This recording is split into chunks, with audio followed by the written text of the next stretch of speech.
everybody hear me? All right, 6 o'clock, I'm going to call the meeting to order. First item up will be public comments. We have a microphone over on the side. There are lights on the table if you'd like to wipe the microphone off. Do we have any public comments? Pledge? No pledge tonight?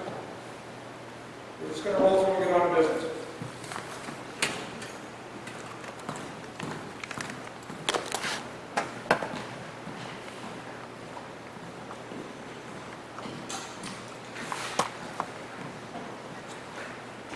Kevin Virgo, McCarran Road. I decided to do a little looking back, because sometimes you can't tell where you're going if you don't know where you're coming from. So just a quick history of where we've been and where we are.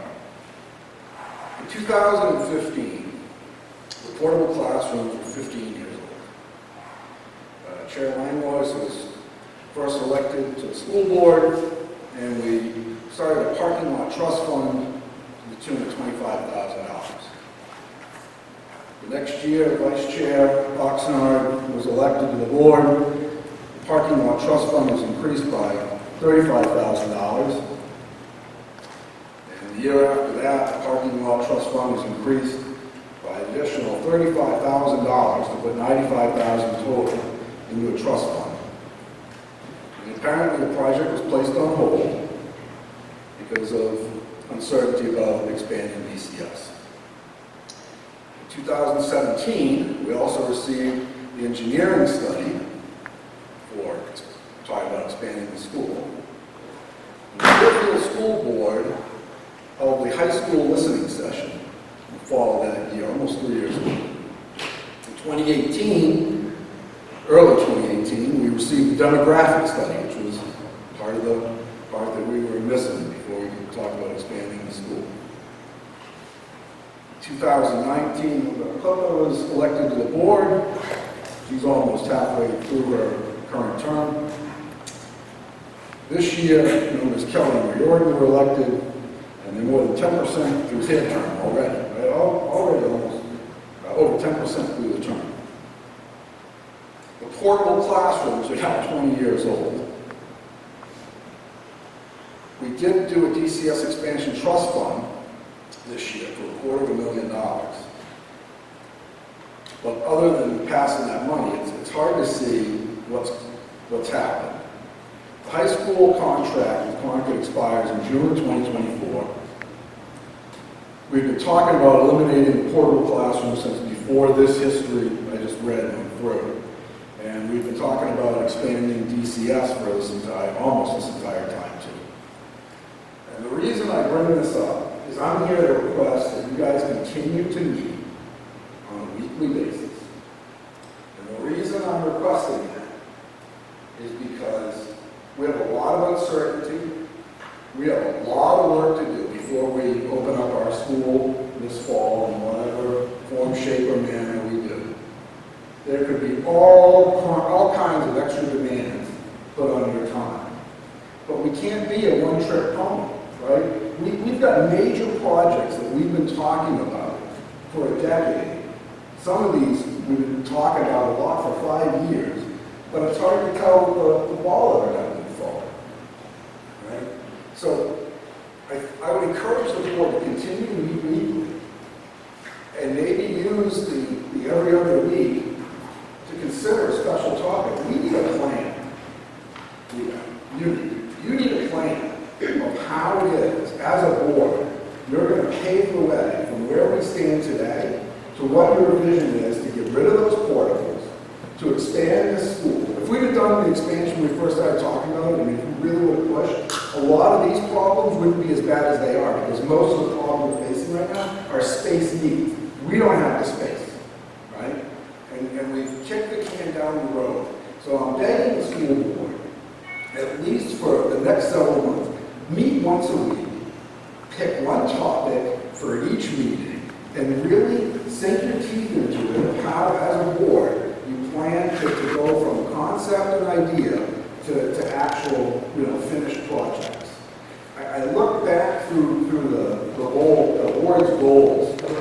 Yes. Can you try to keep the comments to... Yeah, just give me one last second. I went through board goals for the last 6 years, right?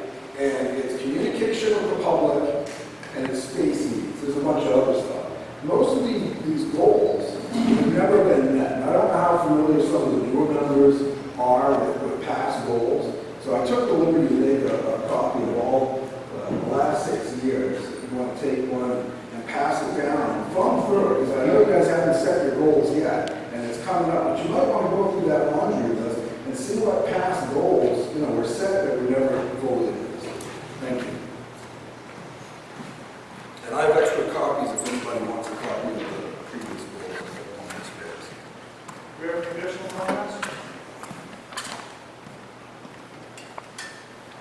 All right, seeing none, we're going to move on to return to school planning. Principal Whitby, you're going to start us off?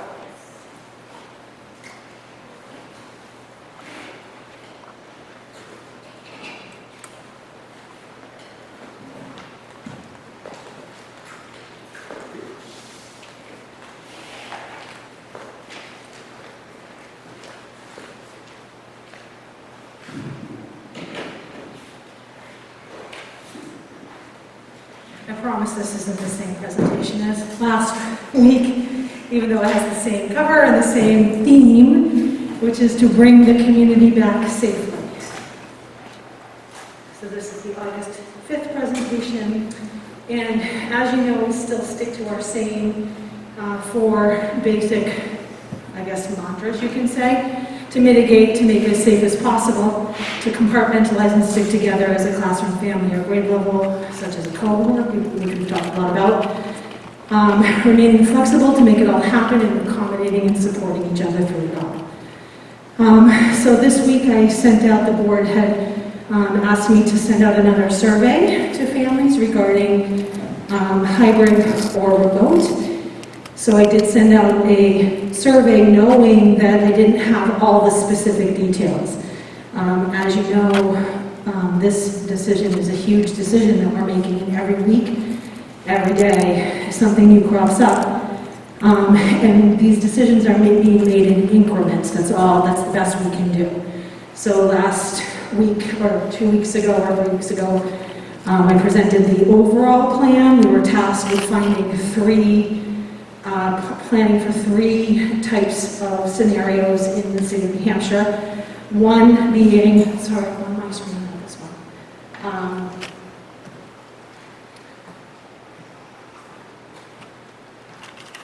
Technology.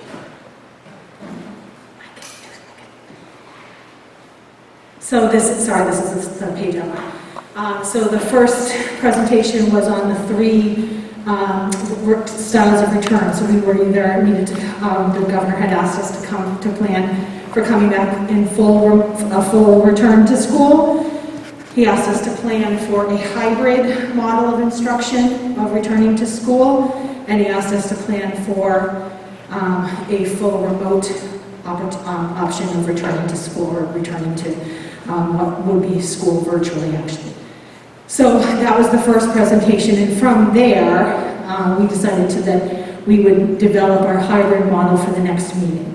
At the last meeting, it was voted on by the board that we would start the first 4 weeks of school in a hybrid model.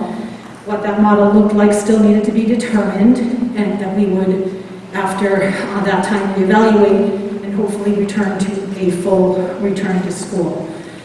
In order to figure out whether we are going to be able to do that or not, I did have to gather some information. So the survey did create a lot of questions in the community regarding what return would look like, what is a cohort, what's cohort A, what's cohort B. The questions were great questions, but I didn't have all the answers because we're at the next increment of deciding what our hybrid model would look like. So as a DCS planning team, we got together and we made some decisions, which I will review tonight with the board to consider. So the survey that I did asked for, obviously to start off with what grade. Again, you can see we have an equal representation of all grade levels. I did not include preschool in this conversation. Preschool is a separate conversation that we'll have to talk about later tonight. So I started with kindergarten up to 8th grade.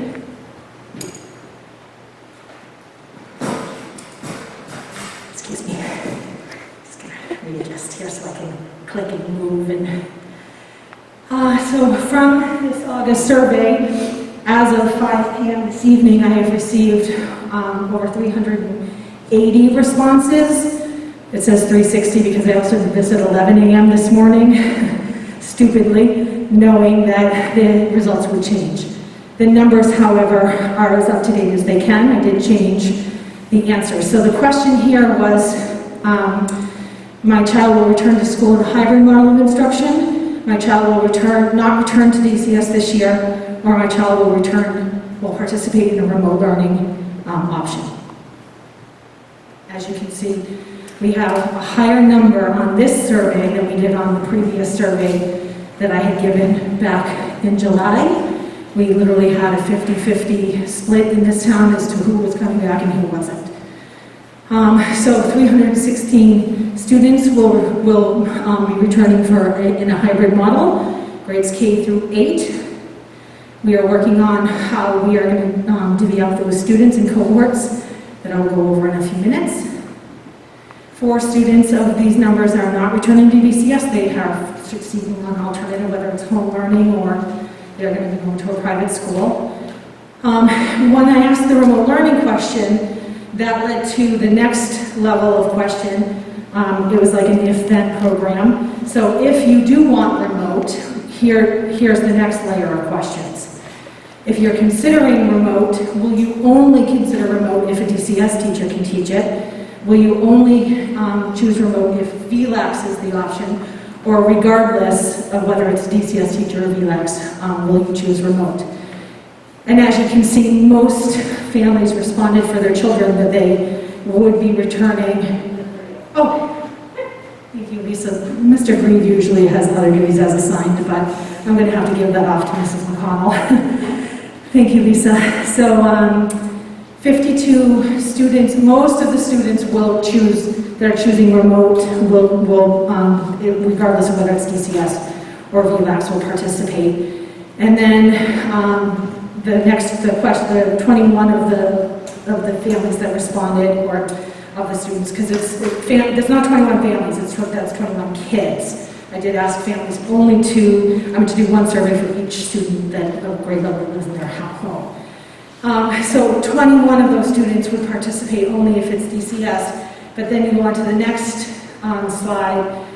And this one is, if you are considering only with DCS and we are unable to accommodate that request, what would you do? So that option to drill down even further was, well, if a DCS teacher can't do it, then all right, I'll do VLAX. That was 35 children.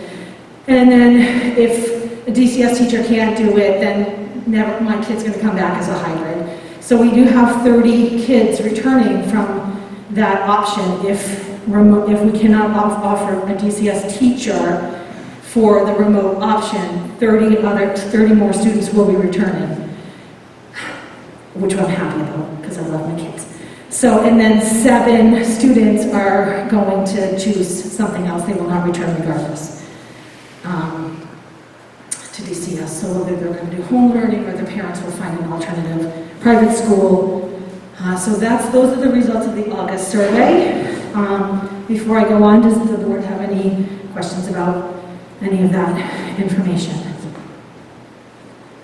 Good.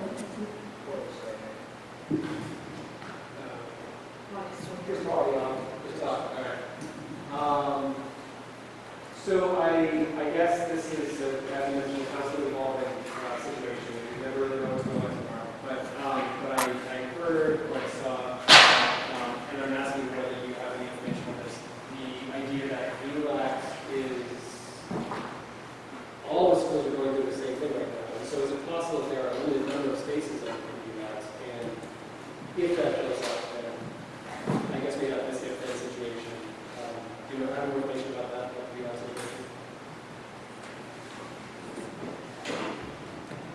The press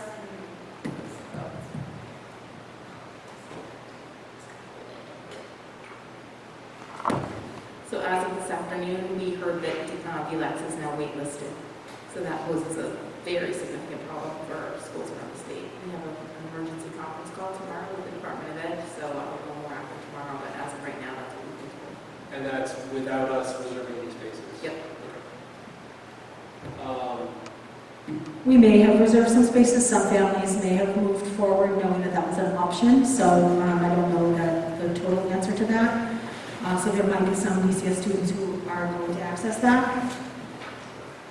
And if a student does take that route, then they can do it without, I think we sort of talked about this last week, but I just want like a little more clarification. They can do that without unenrolling from this school. They can still, if they are made clear, they can still graduate, whatever that looks like, but they would have spent the labs instead. Correct. So then, yes, go ahead, Mr. Williams. So, I just, can we go ahead and couple slides from the map? We had 60, yeah, that's it. So we had 60 responses for remote learning, and then the follow-up questions jumped up to 772. Corrected, right. We know why that is.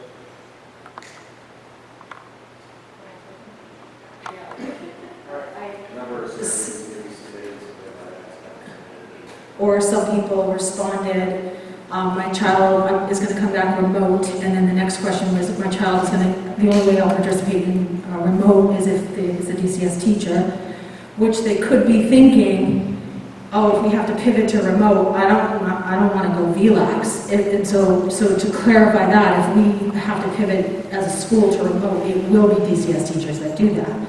However, if parents are choosing to remote as the remote option, and we cannot provide DCS teachers, VLAX will be the option. So they may have answered thinking, oh, okay, so if we go remote, no, I'm not doing remote unless a teacher can do it. They did want hybrid, but I can't disseminate that information from the graph. But I could, if I go deeper into it, I could figure that out. So that's why the numbers are off a little bit. And I think too, maybe also that there's been no clear description of what the hybrid model looks like.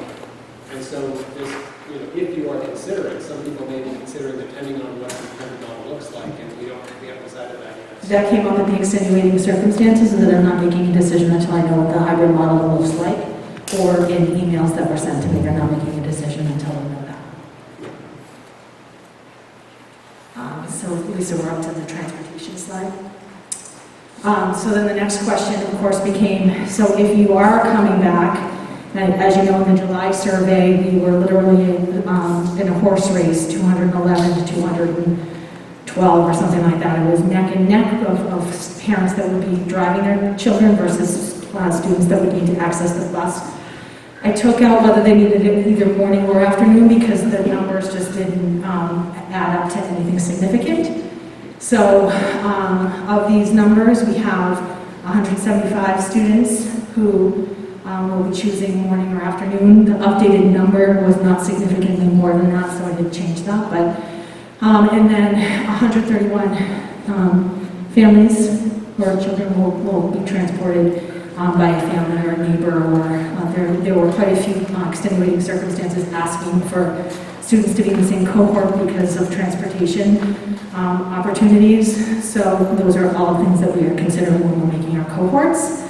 And I might have scared some people last week when they actually had the visual of what 200 people dropping kids off at this school might look like. And some people did say, I would transfer my kid, it would be easier, my child, it would be easier for me if they took the bus, but I would do it if you needed me to. So I did get some of those responses as well. And then I go on to the August survey with extenuating circumstances. I did want to put that in there because I know that there are families that are relying on childcare and other things for whether to be in cohort A or cohort B, even though that hasn't been decided yet. I did want to make sure that I put in there that not all extenuating circumstances can be accommodated for, that we would definitely try our best, but we cannot guarantee that we can accommodate every extenuating circumstance. The biggest extenuating circumstances out there, most people ask that their siblings would be together. We've clarified that along the way in all presentations that all siblings would be cohorted together, but we actually do have a couple of families that said, could you please not cohort my children? So we are considering that as an extenuating circumstance, and we will try to accommodate that the best we can. Also, another typical extenuating circumstance was childcare arrangements. On a hybrid, on the remote learning or the at-home learning day, they have either a tutor lined up to work with their child, or they have their Deerfield bubble that they've been staying in, and this family's going to do it 1 week, and the other family's going to do it the other week. So we are definitely considering that as an extenuating circumstance when making our cohorts. It is literally the biggest puzzle we've ever put together here at DCS. And I'm so thankful that I have a team that's helping me do that. Transportation was another biggie. I can't get my kid unless my neighbor helps me out. And then another big one was work schedule. Depending on how the days fell, I told my work that I'll be in on Mondays and Wednesdays. I really need my child to be there in the Tuesday, Thursday, or however the cohort works out. And a couple of families had responded if we could match up with Concord High School. And I will say that that was a goal of ours, a priority was to try to line up with Concord High School. But I don't know if you know the latest, that when they tried to have the meeting the other night, it crashed on them, so they had to cancel the meeting. So we thought we would be going into our discussions yesterday as a planning team, having an idea of when their remote learning day would be, because they're also going to most likely be going to be doing a hybrid. And we just can't wait for that information anymore. And in talking with the planning team, which you know is made up of guidance counselors and teachers across grade levels, and a well-rounded team, they really argued for having the fifth day be that Friday, as most schools in the district are calling it a flex day, but DCS would like to use it as a bonus day, which I'll explain as we get into the hybrid model that we would like to do. So, as much as we would like to align, and maybe we still will, I don't know what Concord High School's plans are, but we are looking to have our hybrid model have a bonus day on Friday, which I'll show you, like I said, in a few minutes. Any questions about that?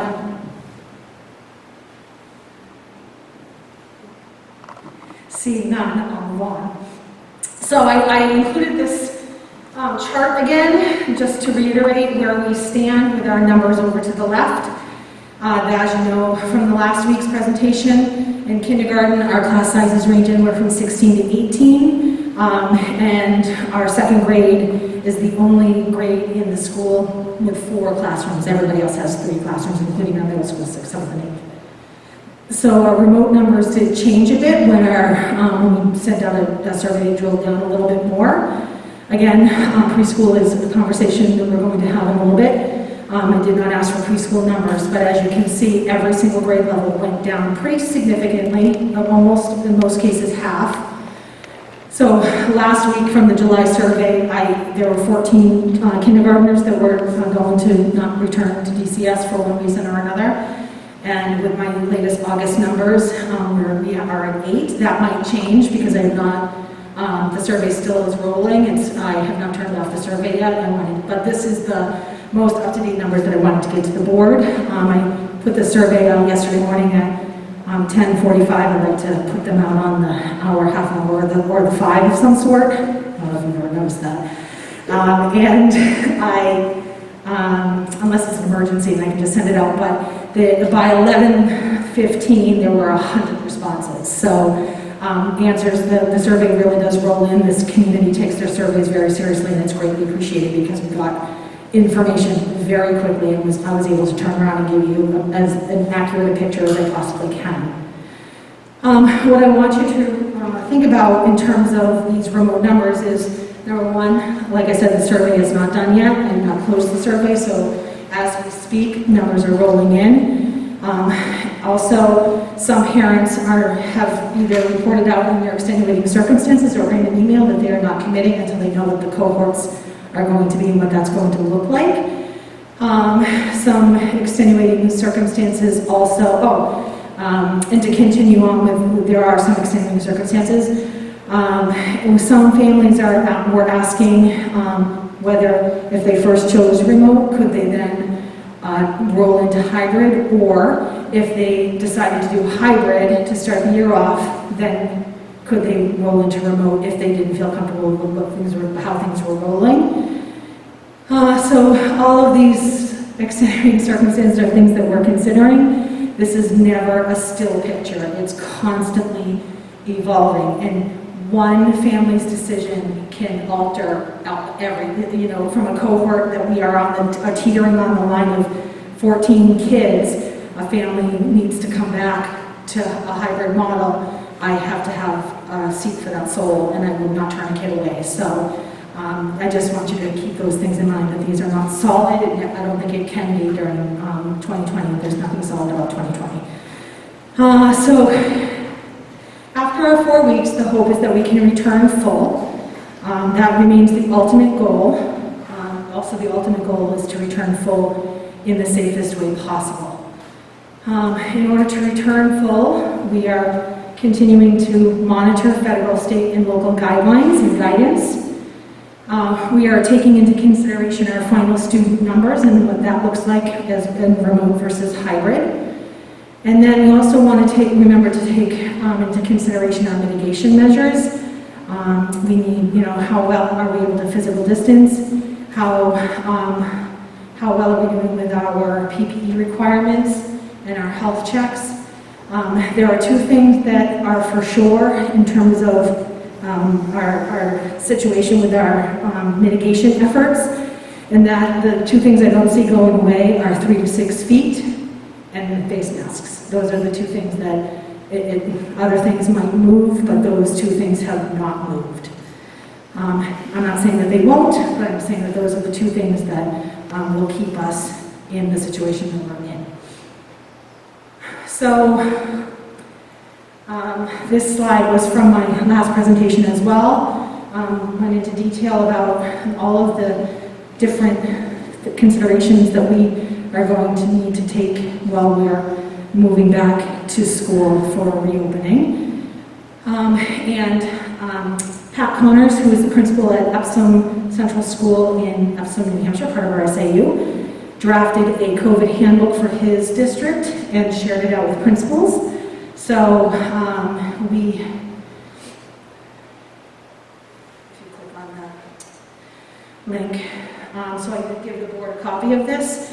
I do want you to know that this is just a draft, and I did go, my planning team, I did have a member of the planning team that went through and changed all of the Epsom information to Deerfield information, and then I scoured through along with Patty and a few other members of the team to find other areas that needed to be updated to what would work at Deerfield Community School. So I do thank Pat Connors for his work. There is a welcome back DCS letter. I'm not going to go into full detail about this, but I do want you to know that it has been created, and I think that a lot of questions that are circulating in the community could be answered. Community members are very concerned about mask wearing, whether to wear them or not to wear them. The community members have reached out and said what other examples of things that they're wondering about is what will the cohort numbers be. I also frequently ask questions further down on a different slide, but I tried to make sure that all of the questions that have been asked have at least been touched upon in this handbook. So as you can see, this information goes into what this handbook is. And then we do have an introduction. I want to make sure that I highlight the fact that we are returning in a hybrid model of instruction, which is in school and at home learning. A lot of folks did not know even what a hybrid was or what a cohort was. So I want to reiterate again that in the hybrid model of instruction, students will be placed in cohort A or cohort B and attend school on certain days. On a day a cohort of students is not in school, students will engage in at-home independent work provided by the classroom teacher. The goal is to pivot from a hybrid model to a full-time return to school. After the first 4 weeks and every 2 weeks thereafter, the board and administration will consider federal, state, and local guidelines as well as school-based and community data in making the decision to return to school full time. I also included remote in there because, as you know, we at any point could have to pivot to a remote learning model, and everybody will be home. Or a cohort could have to pivot to remote. One of the other big things that people were wondering about was face masks. We will be requiring face masks of all children anytime that we cannot be at least 6 feet from each other. There's a lot of questions still with the staff about what about outside and kids, playing outside. So those are, but the basic rule is that we will be requiring face masks for everyone here at Deerfield Community School, students, staff, and visitors. And one of the last bulleted items there is that student coverings will need to follow dress code, and by dress code, meaning that there's a face mask, a gaiter, but not a ski mask. That's not something that we can allow in the building as a covering. Yep. So a question, just because it's about what you're currently putting over, and maybe it's echoing what some of the parents have asked. But I'm working on trying to visualize what this will look like. And I come to, let's say, kindergartners or first graders, and as I think we know at the school and across the country, this is how primary education works. There's a lot of contact between teachers and their kids, and I think you mentioned family at the beginning of the presentation. That is the kind of atmosphere that we try to create.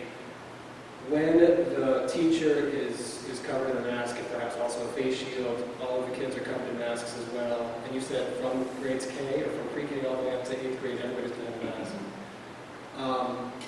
What does that, it's the new normal or it's not normal, but I mean, can you just sort of paint for me and maybe for the parents here, what does that look like? And let's say somebody bumps into a table or gets a cut or something, there's going to be no contact. That first grader is going to be crying, I suppose, and will walk down the hall to the nurses on his or her own.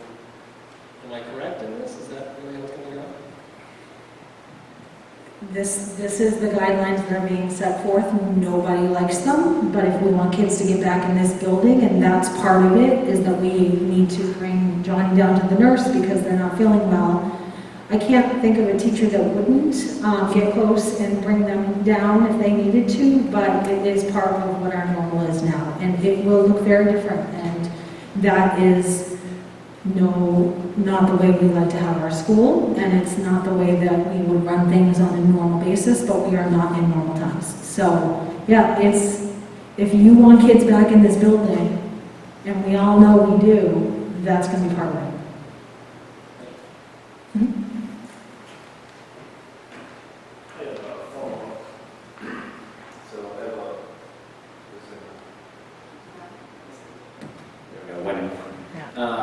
So Nate kind of touched upon one of the questions that I had, and that was around, we're talking about a dress code for face coverings for students and some faculty. Has there been any consideration given to like a face shield in either place of, either for the faculty or students? There's a lot of discussion. Here's the thing. You can find an article that says kids under 8 years old shouldn't wear a mask, and you can find an article that says every kid should be wearing a mask. There is an argument for everything out there. Two things I know at this school we need to have in place to keep every soul in this building safe: 3 to 6 feet in face masks. A face shield is something that we have been able to get for PPE. I've gotten them from the state. We will order more. Any article that I've read about face shields say that even with a face shield you have to have a face mask, because droplets can fall below the face shield. So that is if you can find me an article, otherwise, I'm not saying that they can't take it off. There's some conversations out there. So, we're doing letters in kindergarten, they need to know that a buh says it right. Yeah. So the face shield, can you take this off and show them so that they see your lips and they see your mouth? I think that can happen, but as a general rule of thumb, they do not recommend face shields without face masks. Yeah, it's going along the lines of sort of teachers and vice versa. Listen, I didn't even want to bring my 17 and my 23-year-old into a grocery store with a mask. So that's how scary it is out there. And unfortunately, our kids are becoming very used to this world. And so the kids, I have faith that kids will adjust. Kids are very resilient, and I think that they understand the importance of what we're doing. So, any other questions about those things? As we just briefly go through the draft of a handbook, we then get into what school would look like for meals. Breakfast is going to be served first thing in the morning. Meredith, Mrs. St. Ange, our food service director, is hoping that kids can come in, still get their breakfast, and leave. She's working through the mitigating factors of that to be able to let kids still come in and get their breakfast. Students will have lunch in the classrooms. I've already spoken with we welcomed Mr. Kufos, Chris Kufos, our new Director of Facilities, on Monday. He was here bright and early, 6:30 a.m., walking the grounds, and he is on top of everything. He's literally been researching best practices and things to do, so I've been talking to him about what lunch is going to look like here, and he is making a plan to get around to classrooms to empty garbage. We have to put in a duty schedule that we have not had to do before because teachers still need to have their half-hour lunch. And as you can see, hallway passing will look a little bit differently. I thank Mr. Wolfgram for coming in today. Mr. Wolfgram came and met with Mr. Kufos and I. He walked the school with us. He's done a lot of work at Pease Air Force Base and setting up mitigation procedures and things over there. They have airplanes, we have classrooms, so it's kind of the same. We all have souls in our places of work to take care of. So, but one of his suggestions was that we put our signage on the walls, because oftentimes on the floors they get ripped up and torn up, and kids are stepping on them and they become tripping hazards. And so that's one of the things that we're considering. Our hallways are fairly wide, so but we are looking at how to make them as safe as possible. We unanimously made the decision of no lockers weeks ago, and I know that that is a rite of passage, especially for our sweet sixth graders, and that will be kind of a big deal if they can't use lockers, but at this point it's the safest thing we can do. They are congregation havens, and how can they not be? So we are going to have our 6th or 8th graders keep their backpacks with them. We don't have a ton of textbooks in the building, so and that's usually a big no-no, is to weigh kids down with those textbooks. So we're working through some of that. One of the things we've been talking about is bathrooms. All of the research that we've read says that there should be a maximum of 3 students at a time in a bathroom, especially our gang bathrooms. Our littles have bathrooms in the classroom, so we don't really have to worry about that. All we have to worry about there is making sure that we're disinfecting and sanitizing frequently throughout the course of the day. So we will have signage outside the bathrooms as well, so that students, if they're waiting their turn, are able to stand 3 to 6 feet from each other, or return to class and come back another time to the bathroom. We have a lot of information that is known and unknown about our special education services and our interventionists and our IAs. One thing we know for sure is that most of the adults in the building will go to classrooms to service students. So our IA teachers, art, music, and PE will have classrooms, will go to classrooms. We've already bought the carts for them, so they are getting prepared for cart life here at DCS. That will open up a couple of classrooms as well, and our physical education, Mr. Ruess and Mrs. Lance, will take the kids outside whenever possible. We're very fortunate to have a PE intern this year as well to join us, so he'll be part of the teaching rotation. We have an art intern as well for the first half of the year. Special education services are still being discussed. We are looking at how we best service our students in a remote fashion as well as in school. As you know, many times teachers can push in and work with students in the classrooms, but there are times when small groups of students or individual students need some one-on-one attention. some of our smaller office spaces where teachers can take kids to work do not have proper ventilation. There's no windows. So, in walking around with Mr. Wolfram today, we took a look at some of those areas. And we are considering breaking down the cafeteria, since it will be used as a cafeteria, and putting some of our staff members that need a space to work with a student or two in the cafeteria. We'll also have an open art room and an open music room that we're going to use as a space, and we also have the STEM lab in the back of the library, or in the front of the library, depending on where you think the front and back are, to utilize as well. So we are going to utilize as many open spaces as we possibly can. And one of the big areas that we'll spend a lot of time at the beginning of the year on is our social and emotional support.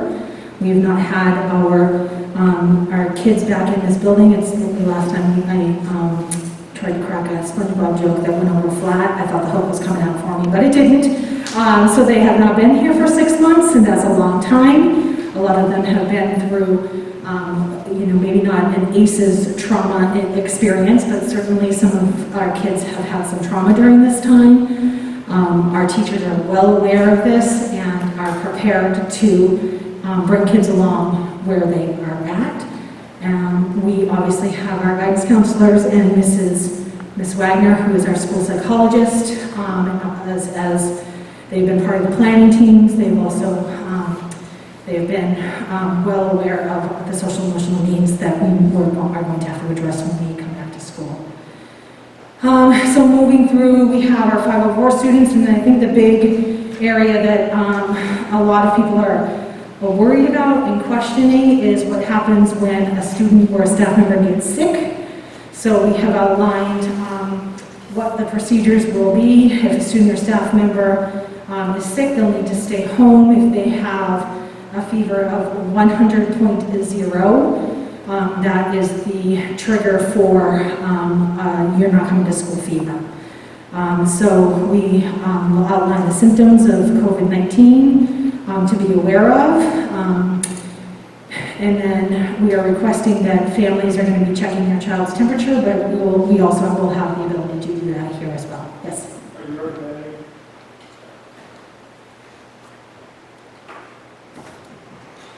Are you going to recommend that we have the siblings of students presenting with a fever or symptoms stay home as well?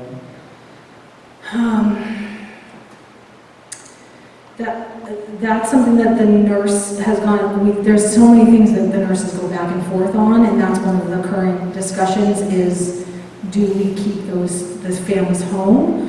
If we suspect that there is a case, we are immediately contacting, and further down I have the New Hampshire Department of Health and Human Services and the Division of Public Health Services. They are the ones that are going to help us make a decision about what our next steps are.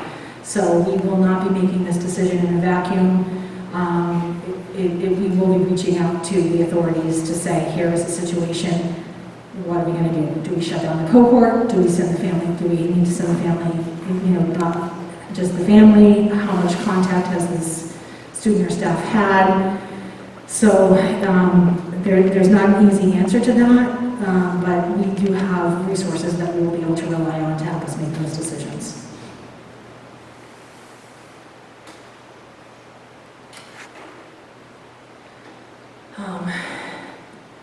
The nurse's office, she's going to have some new procedures in place, especially for students who just have she calls them something special. This is nurse talk. I'm not sure about that. Some of my nurses in here might have that lingo down, but one of the big things that she needs is an isolation room. So don't tell Mr. Grieve, but I moved a desk in there into his office. Don't tell him, he'll never know.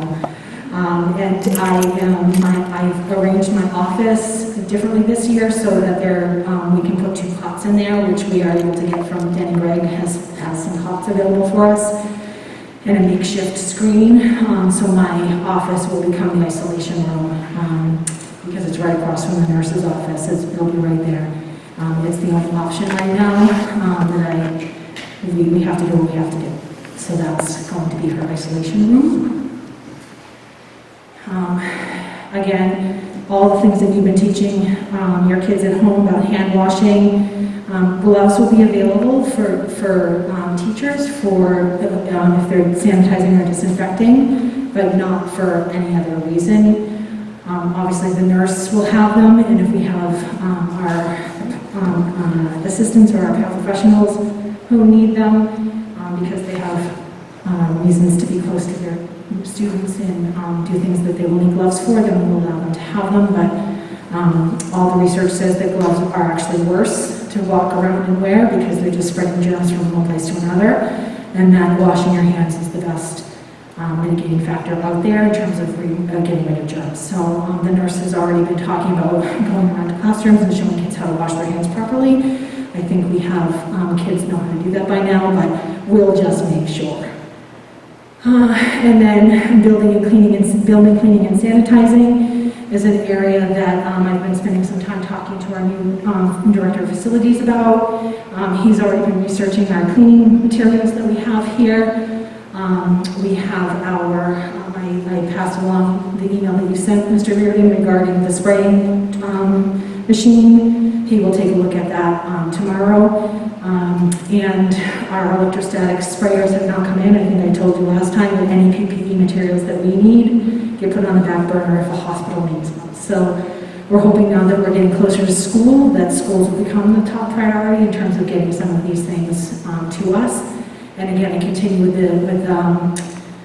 the free PPE materials being offered through the state. They've been wonderful. Our National Guard has been awesome at the Department of Motor Vehicles, handing out the supplies of masks and gowns and face shields, and I continue to gather that, as much free stuff as we can. One of the things that Mr. Wolfgram and Mr. Kofus did today was look at the ventilation system, and took apart one of the ventilation systems to see where the out air is coming and where the in air is, and I'm pretending I know what I'm talking about, but I really don't. So, but Bob Layton, who was our IT guy, has already showed our facilities got the Honeywell system.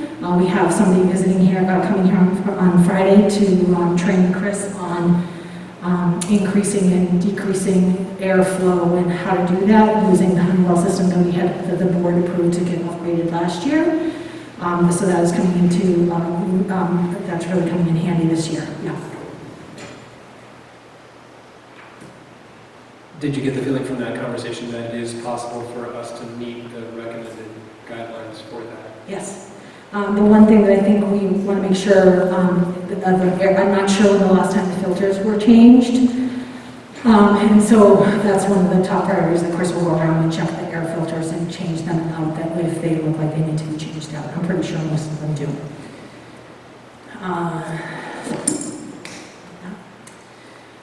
And then on to bus transportation. We've, Amber Wheeler at DSAU has been in touch with Kelly Doby at Dale. She has been the information gatherer for us. If we have questions, we give them to her. I don't know if there's more updates on transportation that we need to talk about tonight, but basically what we want parents and guardians to know is that even at the bus stops, students need to physically distance from each other. I know, I don't know how you do that, but because kids just love to be with each other, but that's one of the recommendations that they are putting out there. Buses will be cleaned and disinfected between routes and at the end of the day. The students are getting on the bus and moving to the back, regardless of whether they're little or big. I know that that's been something in the past. It's a rite of passage for our big kids is that they get to sit in the back and our little sit up front, but in order to mitigate that as best as possible and keep kids as safe as possible with as little exposure as possible, that is the route that they're going to take. Windows will be kept open. And bus drivers will have face coverings and face shields. In the past, Dale has had and does continue to have various policies such as they would only stop for families on the right side going out, whatever, and then they would come around and come back and pick up the families. But my understanding is that sometimes a family will miss the first run by and we'll get it 5 minutes later and we'll have to cross the street and the bus will stop and let them on. To what extent did Kelly and Dale feel like these are policies that can be enforced for the safety of everybody else on the bus? I mean, there are, let's say, whatever it is, 15 or 20 or 30, hopefully not 30, but 15 other kids and families who are wanting their children to be safe on the bus. How do we ensure that safety? Yeah. I think Kelly, I think all policies and procedures are out the window right now. I'm sure I can follow up with her on that specific question if it already has not been asked. I do know that she's awaiting our cohort groups, because from there she will then need to build transportation around our cohort groups.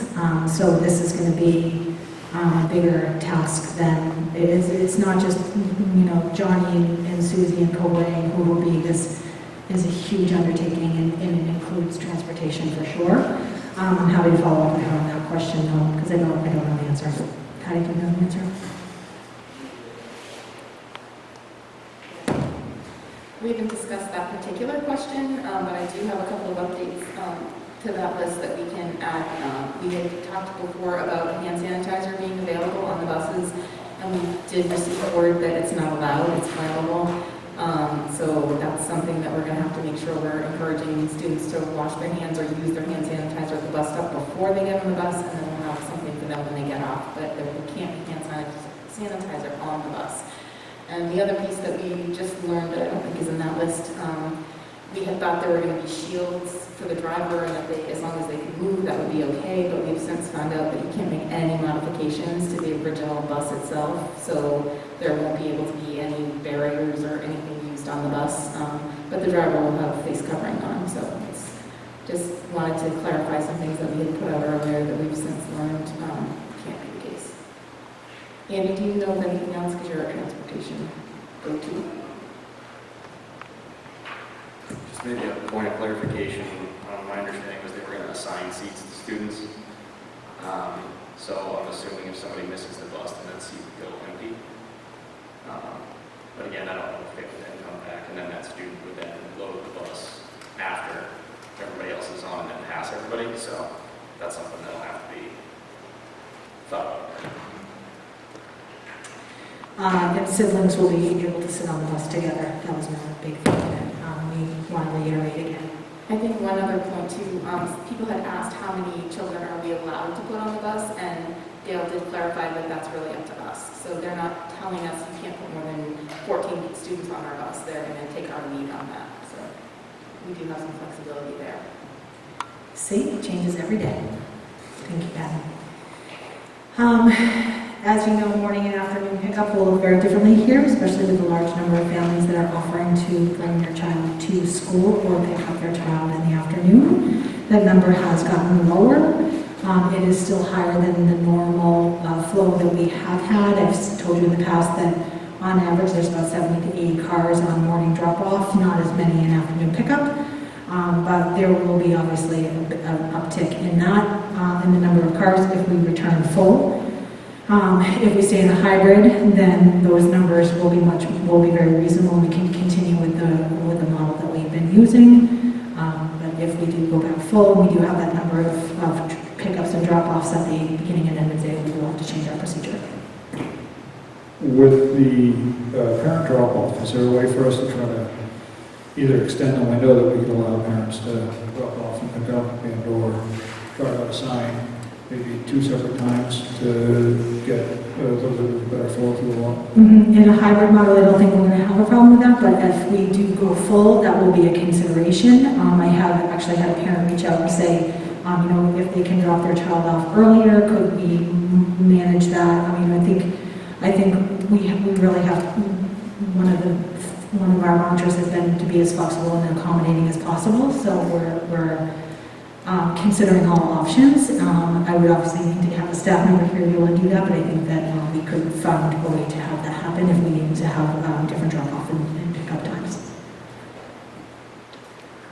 And then we have our after-school activities. This is Hanson has been hounding me about sports, without sports, without sports, without sports. So I think that we're talking about that as a whole SAU, and the division is talking about it at large. A lot of these decisions are being left up to the locals to make these decisions, and I told Cindy that whatever we need to do to try to make it work, whether that's asking families to transport their children because we can't get bus transportation, if that's part of it. One of the things that we talked about is if we have a soccer and a cross-country season, that the cohort that is here on the day that they're the ones that practice that afternoon. So there's been several ideas that have been thrown out in terms of how we can best manage our sports teams and our after-school activities this year.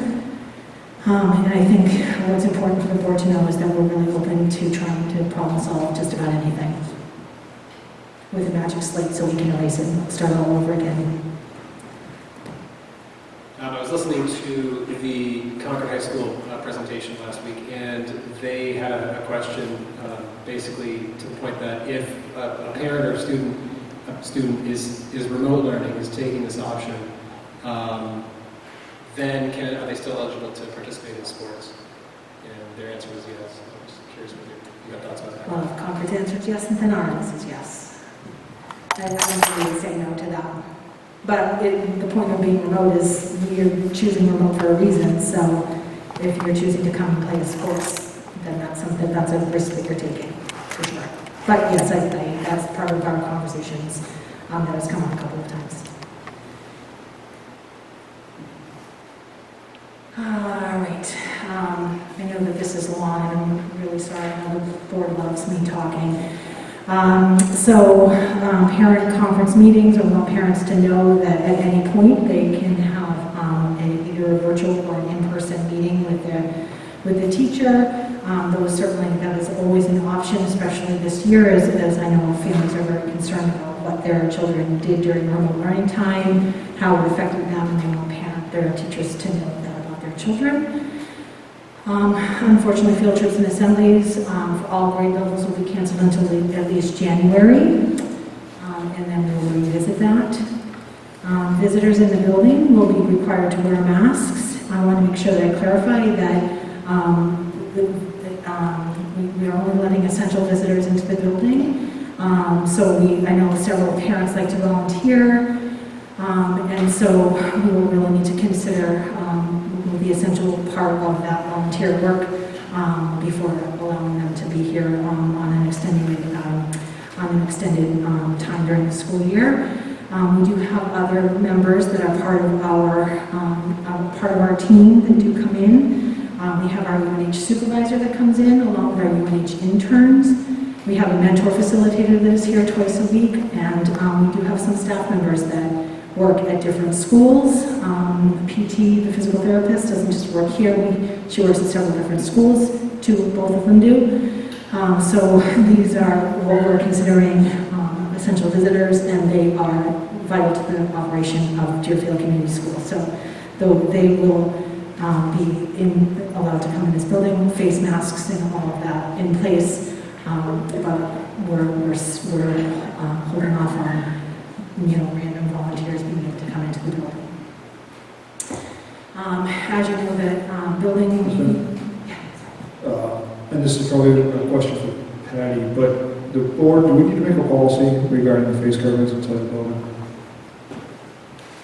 Yes, so I did contact Attorney Eggert, who helps us with our policies and looks them over, and he sent a couple of drafts and did suggest that there would be a few policies that the board would want to adopt so that there's official action taken. So he did email me a couple of drafts that I need to look at and try to get them on the next agenda for you to start looking at.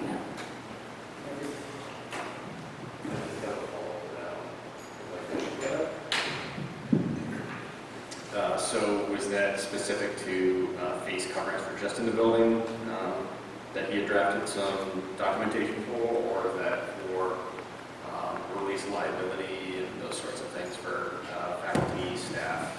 I just received them, so I haven't even looked at them yet. I just saw that they were attachments and there was an email, and that was the gist of it, but I haven't looked at them yet to see exactly what policies you need to update or enact are already in existence. I'll get those to you as soon as I can. Just to finish up here on this section, Deerfield Community School is a community school for a reason, and a lot of community groups do use our building. As per a couple of weeks ago when we had the gentleman here talking about voting at our school. So it will be important that they submit information about that, including how they would follow safety expectations in cleaning prior and after the event if we're able to have people here. And one of the things the last week that we talked about are now on the to-do list are having some sort of virtual meet my class type activity before school starts so that kids can meet their teacher and see their classmates, perhaps do some sort of tour of the classroom. So Deerfield Community School teachers are extremely creative and will knock this one out of the park. So but that is on our handbook as for parents to look forward to for their children. And then we will go into the hybrid learning next, but we'll move back to our slides.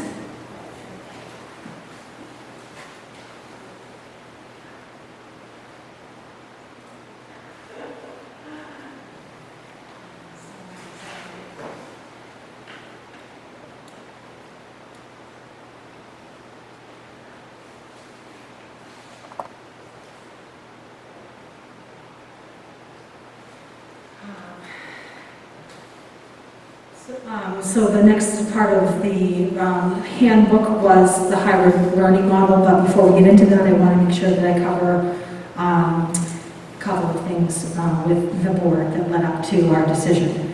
So one of the planning teams that worked yesterday, and we've been working all along, discussed professional development needs, and I know that this came up the last time we were together as a board, and so I brought this to the planning team to talk about what kinds of professional development needs do we have as a staff. First and foremost, the staff, when they come back in August, it is August, but end of August, they are looking forward to planning for the social and emotional needs of their children, and one of the biggest ways that we do this is meeting prior to our students walking in the building. It's been a tradition here to do a teacher-to-teacher. I'm sure Gigi remembers this fondly, but our last year's teacher meets with this year's teacher and talks about all of the wonderful things about each student that this year's teacher will be getting. They go around, so for example, Mrs. Hanson will go to Mrs. Prosbilski's class and tell her all about Johnny and Susie, and then she'll go over to Miss Smith's class and tell her all about the kids that she has this year. And that's what we do for grades K through all the way up to 8, including our preschool teachers who know the kindergartners if they were preschoolers. So that's one of the things that we talked a lot about that coming out of this remote learning period of time from March to June was how important the teacher-to-teacher shares would be in the time that we would need. Usually we give teachers a half a day to squeeze all of this in, but I think we all know that we're going to need a little more time than that. When teachers know how important it is to be able to talk about how they did during the remote learning period of time, fill them in on supports that the student needed, or this kid rocked it during remote learning time, and here's the things that I know that they did. So teacher-to-teacher shares will be a big part of our professional development coming back and planning for our social and emotional needs of our kids. Grade levels and IA teams will be planning time together. We'll also need to do some vertical grade level discussions. We're looking deeply into the curriculum to do some revisions, specifically focusing on curriculum mapping some of our essential standards. All of the current research says do not go back and reteach things that you thought that kids missed. Instead, look at the essential standards that are out there and move forward with those, filling in the gaps as you go along. So that is the model that we will be presenting to our teachers. Reading specialists and math specialists have already been working on ways that they're going to help teachers take a look at the curriculum and map out the essential standards to start our school year. Teachers will need professional development time to work with their teams on setting up the digital platforms and the at-home learning experiences that kids will have. This is going to take a lot lot of planning. As you know, this is not the normal way of doing things, so if you have cohort A in on a particular day, you have to be ready to give cohort A some at-home learning work that they can do independently.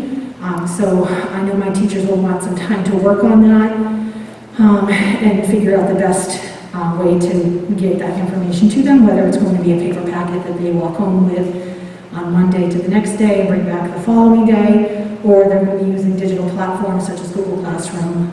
Seesaw is a big one that a lot of schools use for elementary grades K through 2. And again, just to reiterate, the state of New Hampshire has offered up Canvas. Our teachers have no idea how to use Canvas. My IT folks have been taking a look at it. They've been digging in a little bit into Canvas. I don't know what the final answer is on whether we're using that or not. I'm not sure anybody does, so we continue to look at that as a digital platform as well. Yes, me. Let me just clarify that I think, correct me if I'm wrong, please, that this is because, we haven't gotten to the slide yet, but my understanding of how the cohorts work is that on cohort A day, cohort B is at home, right? And so switch the next day. But that means when, let's say Monday is cohort A day, then on Tuesday, cohort A is at home, but the teacher is teaching her cohort B, or his cohort B, the whole day. And so it's not available to check in with the online, the remote part of the class, the remote cohort. They're going to be completely independent with no exposure to the teacher, other than maybe after school, of course, but not during school hours. Is that correct? Okay. That's correct, and I have it on the frequently asked questions slide on the next one to go a little deeper into that. So in addition, as you know, our middle school has been working on their social studies plan this summer, and in fact, my 6th grade team was in working on it today. So they would like some time to keep digging into that a little bit more. They've been working with Mr. Motika. Things are coming along really well, but they would love to have some time if we can build that in, as it's going to look a little differently with a hybrid model. So when our original plan moving forward was that we would not be doing this, but a hybrid model makes this look a little different. To be able to go over, I know tonight's presentation on the COVID handbook is a draft. It needs some work. I've been working with Superintendent Sherman with some of the language that we need to get a little more specific on. So teachers will need to dig into the handbook a little bit and understand what the procedures are that we're outlining for this period of time.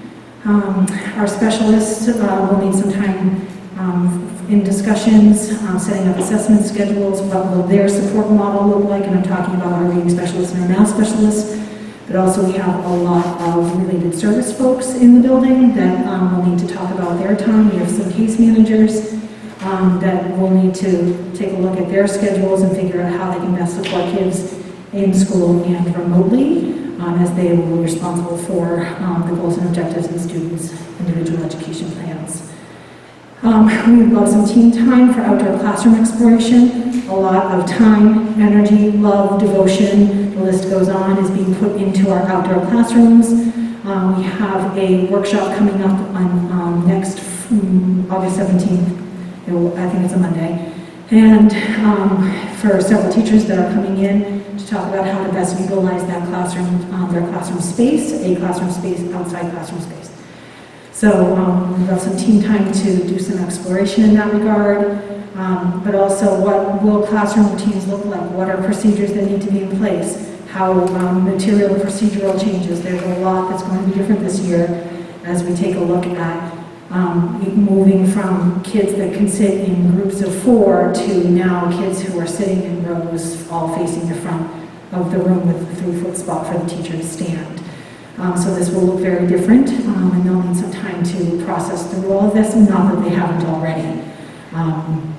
They are already thinking about their classrooms. I've already had teachers, the flip of the calendar into August is a teacher's, well, some people look at it as a dream come true, but I just kind of couldn't wait for August 1st to get into my classroom. So that's what happens. A teacher's brain literally goes from vacation to school is about to start. So they're already been in their classrooms taking a look at arranging things. Mr. Wolfram took a walk with us today to take a look at one of the 3rd grade classrooms that's already set up. and offer some suggestions about that setup. So the other thing that we want to make sure we take some time to do some professional development around is the synchronous language that needs to be put in place, procedures and protocols, should we have to pivot to a remote model.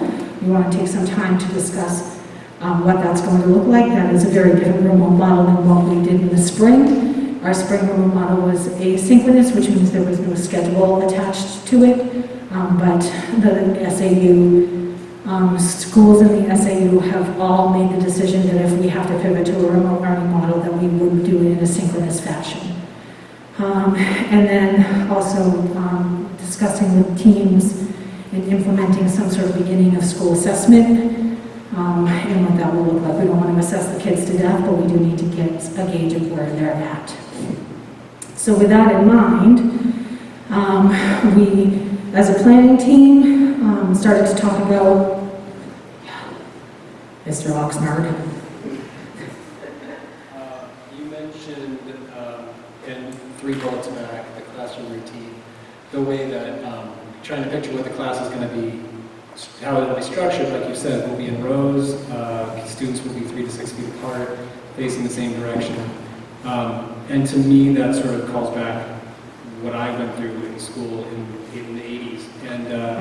And I know that one of the things that drives what the effectiveness of our program is, we have a lot of dynamic teachers who approach a classroom very differently, and that's not their style. That is sort of, it was the style, 30 years ago, but I think our teachers are much more adept at having students working in groups and challenging problems and hands-on and all this stuff, and that's what makes our program so effective. It's going to be different. I guess that's really just my question. This is what we're used to is not. It's not going to be that way at all when it opens up in the fall. This is going to be a more rigorous, I mean not rigorous, but sort of structured. It's rigid. Rigid is the word I'm looking for. Thank you. Okay. It is not something they'll be used to, but I know that the teachers will accommodate and adapt. I have no doubt that the teachers in the school will make it work the best they can under the circumstances. Because having them back is better than not having them back. And we'd like to take some time to do some professional development around that, and what that's going to look like and how it's going to feel. And so in talking with the board last week, we started to talk about a start date. Gigi had thrown out a date. I was tasked by the board to go back and solicit some feedback from the staff. When I told the staff last week what the start date could be, that it is in discussions with that's okay. I can find almost done. Please take a moment to take a deep breath. Pull your mask away if you need to. And bing, bada, boom.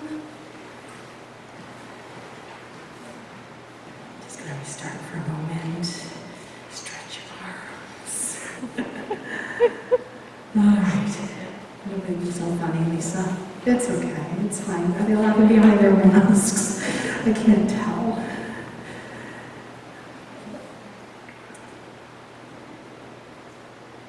Perfect. No, you're good. Thank you. So the board tasked me with going back and soliciting some feedback from the staff. The staff then turned to their groups, and I think on Monday when Superintendent Sherman and the negotiation team met, they walked away thinking one thing, and then when the planning team got together and started brainstorming all of the things that they would like time to dive into and get deep with, we felt that a schedule where we would be able to have that first week of school, of teachers starting on the 24th of August, and having that week for the things that need to be done, as well as Monday and Tuesday, September 1st and September 2nd, and then starting with cohort A on Wednesday, September 3rd, and then cohort B on Thursday, September, did I say that wrong? September 2nd, thank you. Monday's the 31st. And Tuesday would be a PD, right, on the 1st, but teachers would come back that fall, on the 23rd, okay, thank you. Thank you, brain cell over here in case you need one. I'm actually not for sale, but and then on the school calendar, we do not have school on Friday the 4th or Monday the 7th. So with that in mind, that is the interest of the staff that I solicited some feedback from. That gives the start date from August 26th, which is currently on the calendar, to the following Wednesday, which would be September 2nd.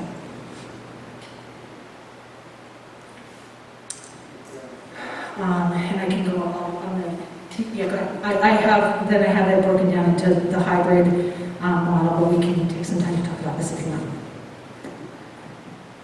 So is that going to provide enough time for the staff to get ready for students?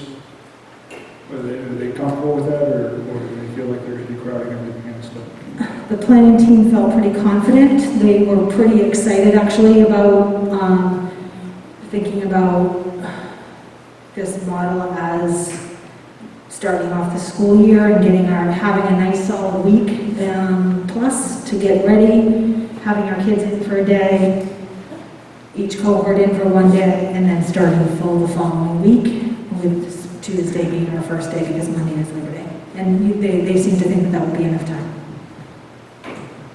So is there any other questions regarding this from the other members of the board, or do you want to take action on this now while it's up in front of us?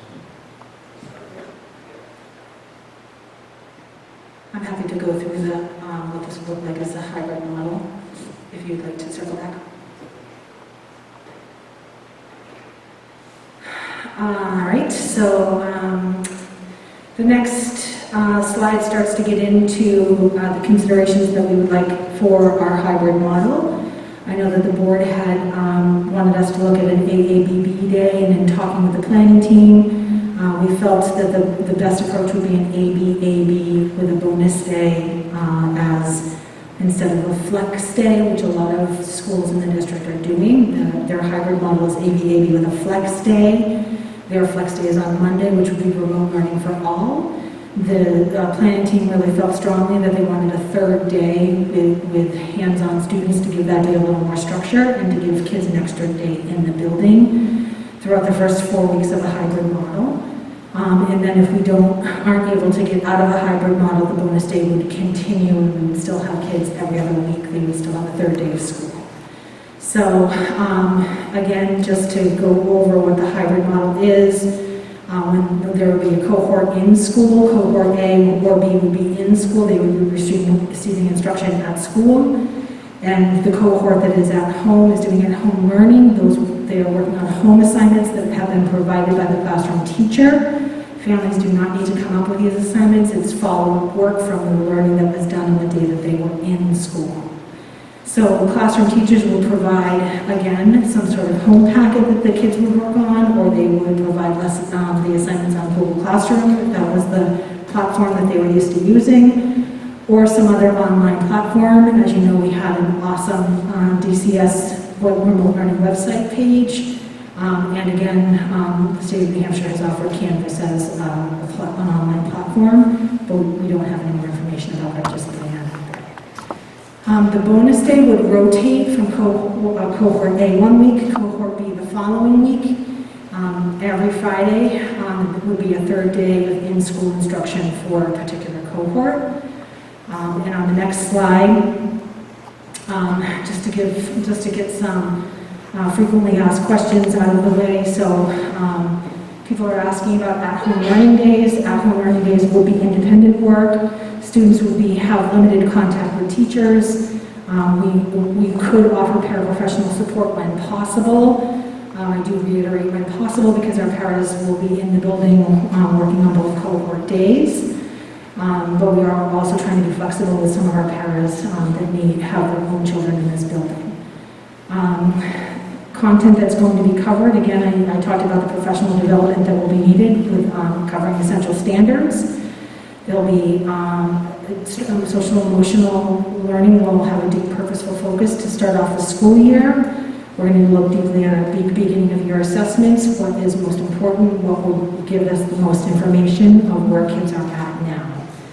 We certainly want, one of the parts of the hybrid is that masks still will be an expectation, and that there are a lot of implications on classroom arrangements. For example, like Mr. Oxnard brought up, having desks in a row is very different than the way that we've been used to teaching.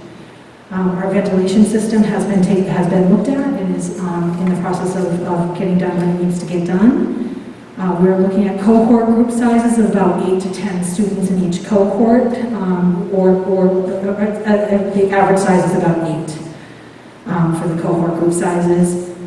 And then, again, one of the frequently asked questions about the hybrid is whether if they start hybrid, can they then switch to remote? So that's something that we are, need to take a look at. And then,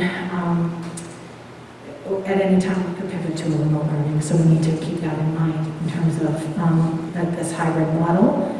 So on the next page would be the beginning of our school year. So this would be the schedule for September 2nd and 3rd. And as you can see, cohort A and cohort B, there would be no school on Monday or Tuesday. We would have staff professional development going on in the building. So our first day of school for cohort A would be Wednesday. I put at-home learning for cohort B, but school hasn't started yet, so I'm not sure exactly what that would look like. And my brain cell over here wasn't available to bounce that idea off of. So stay tuned for that. Thursday would then be an at-home learning day for cohort A, and then cohort B would have their first day of school, and then we would have no school on Friday. So that's what the first week of school could look like if we decided to change the start of school for students.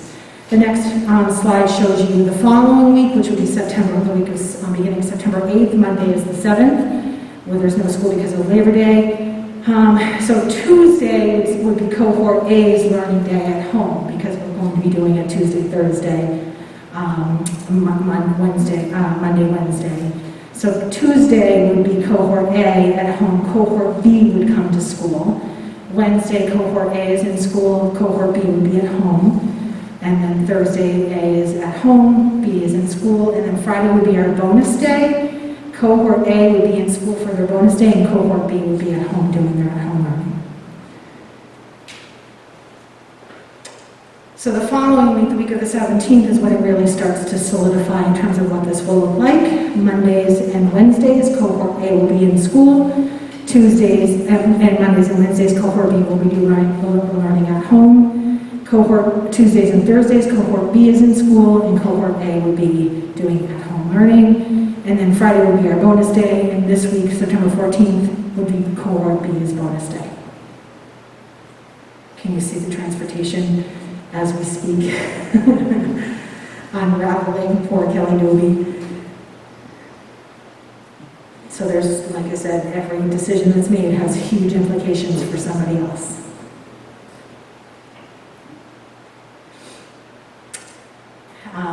And then if we go into the following week, which would be September 21st, we continue to roll with Mondays and Wednesdays being cohort A's day in school, Tuesday, Thursday being cohort A's at home, cohort B is in school on Tuesdays and Thursdays and at home on Mondays and Wednesdays. The week of September 21st, cohort A would have their bonus day and cohort B would be at home. So we'll continue to rotate.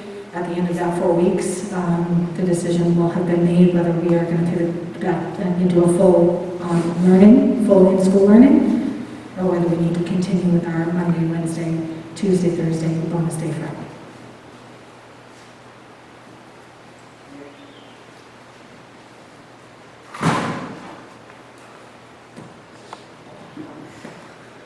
So I think you sort of touched on this idea in a previous slide when you talked about focusing on the core standards, core competencies of each class.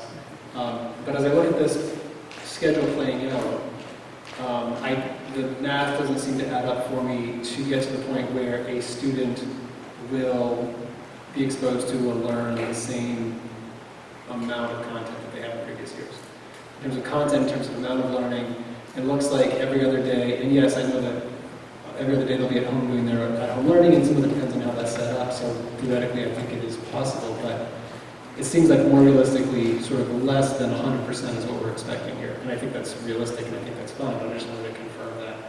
Are you seeing it the same way, or do you feel like a student in a particular class could still get, let's say, 100% of what their previous exposure or learning would have been in previous years? One of the silver linings in this is that there will be smaller groups, and so the hope is that maybe more content could be covered faster than we thought it could be. So we're going with that silver lining. This staff is very skilled and knows what they're doing.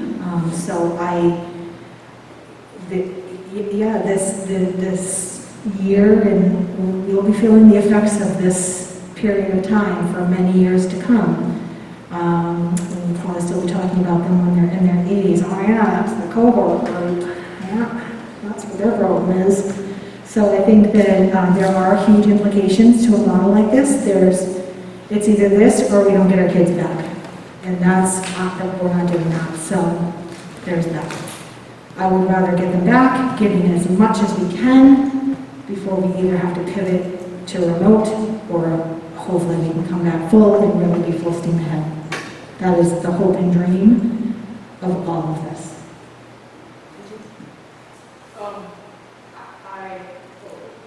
I use my Zoom voice.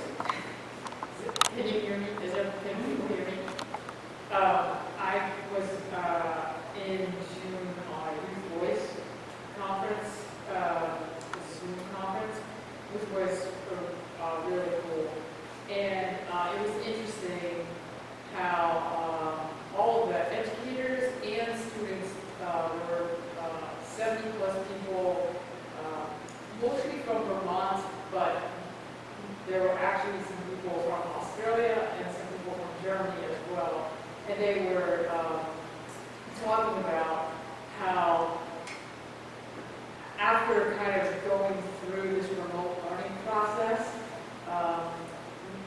none of them thought it was good to go back to normal. Because there were some really amazing innovations that had happened throughout the spring, especially for older kids, in terms of how to back in internships and things that they were doing outside of school into competencies. And so I was wondering if any of the teachers, I know, the first part of this is just oh my gosh, the logistics, the safety, the procedures. But do you feel like the staff, are any of the staff this is hard and it's tough, but this is a really good time to reimagine the whole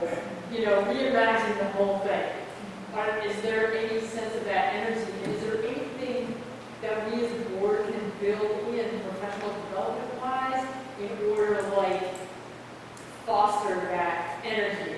Okay, we've been talking for a long time about how, education. I just saw a wonderful piece.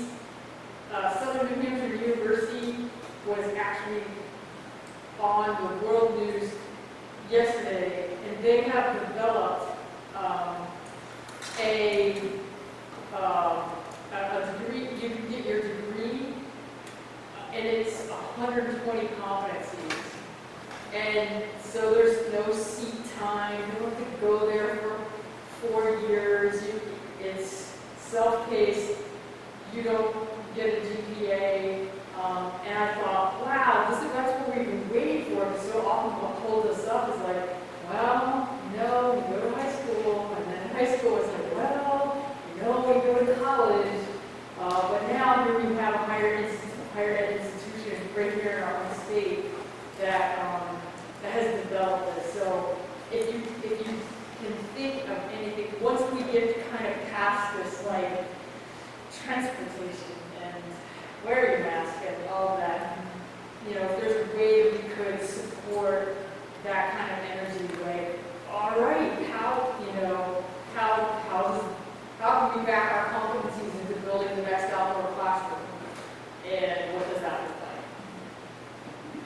I think there is, teachers just want to get back in the building and they just want to see their kids. And so that's the energy that I'm feeling right now. If they allow themselves to start to go down a rabbit hole, then it can get pretty overwhelming. When I meet with, I'm going to start to meet with teachers next week, teams of teachers, to start talking about this, and the energy will be very positive coming from my end. And I've always told them that the board 100% supports everything that we're doing here. So whatever we need, I know that you will support us, and that's half the battle right there. So I will let you know as we meet next week and start digging into all of the logistics and beyond. I'm waiting for somebody to make their millions on the silver linings of this period of time, because I think that there are a lot of silver linings to come out of this, and that being one of them is the innovative approaches that were taken, the fast turnaround the teachers had to do, the platforms they had to learn about, and they just did it. And I think that that will carry over for sure. Anything else you want to talk about with the cohorts? The cohort idea? And then I know you'll be sad that I have one more slide, that's it. You sad about that? Because I'll keep talking. I have two, I might get my vitamin water going and we'll be good to go. So on the last slide, some of this is a reiteration of what our next steps are. Last week, I had a similar slide, and many of the things are still on there because there is a lot to work through, and I don't even have half of what the next steps are. There's so much more I hadn't even thought of. When we had our planning teams in yesterday, I set them free and gave them a task, and they started to build the castle, because it takes many brains to figure this out. Again, we will continue to reevaluate the hybrid model, and taking a look at whether at any point can we pivot back to full. At any point, I would love to be able to do that. But we also have to keep in mind the federal, local, state data and guidance that beckons us to always be looking at that. I would like an opportunity to disseminate the handbook. Did I spell disseminate right? Oh, for the love of God, it didn't underline. Sorry if I spelled that wrong. That is a spelling mistake, it's not a grammar error. So, disseminate the handbook. Patty, is it wrong? Is it right? You wouldn't say. You're so sweet. I would love to be able to disseminate that. The copy I gave you tonight is a draft. I know that that is something that we will continue to work on and build and fine tune. So I would love to get that handbook into the community's hands, though, at some point as well, because I know that there's a lot of questions out there that can be answered using with the handbook. In the meantime, we'll have to answer each individual email regarding many questions that people have. So, developing the PD planning with the staff and for the staff. We have to notify families. We need to build decide what the remote learning plan will be, and if it's not going to be VLAX, what's that option going to be? I don't know. I'm hoping the governor might have an answer for that. I'm hoping he's getting a lot of emails about that. We have to establish our cohort groups. We have been in the process of doing that. In the handbook, I didn't read that part to you because it's in the fine print. It is our goal to try to have them done by Friday the 14th and disseminated to families so that they will know whether they're in cohort A or cohort B. As you know, there's a lot that goes into this. Not only do we have to consider sizes of cohorts, but also the extenuating circumstances that we want to make sure we're able to accommodate and be flexible for our families. There's a lot of nurse considerations. I continue to get my emails from her. They are very thorough, and she is very concerned about a lot of things, so we have to iron out a lot of things out for my nursing. Transportation and meals continues to be an issue that has been a deep part of this conversation. This is going to set transportation up for a lot of planning and fine-tuning. I know Kelly Booby is up for the task, but it's not going to be easy. Meals, my kitchen crew is figuring out how we're going to do that. She's got a lot of things on order. There's a lot. She's done a lot of packaged items so that we can pack them up and deliver them to classrooms. So she has really put a lot of thought into this, and I'd like to get that information out, but also meals for families that might need them on days that they're at home is something that we need to continue to talk about and figure out. Again, teacher meetings, open house alternatives, and then at the bottom I have there in all caps preschool discussion. I know that this has come up a couple of times with the board regarding thinking about what are we going to do about preschool. I don't know if you've ever met a preschooler, but this is what it sounds like in September here at Deerfield Community School. Papa! And how do you let a little preschooler stand there crying while you have your mask and your gown and your gloves and your shields and just bring them along?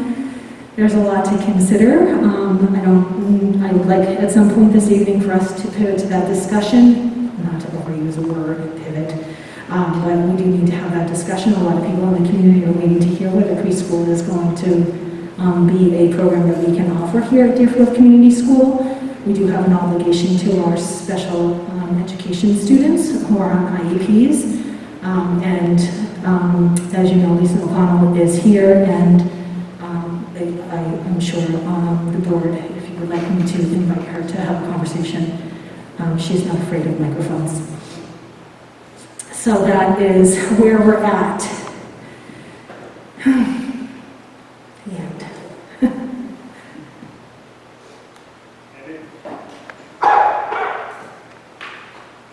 So I guess I'll say on behalf of the board, thank you very much for this presentation, all the work that you, the faculty and staff are putting into this.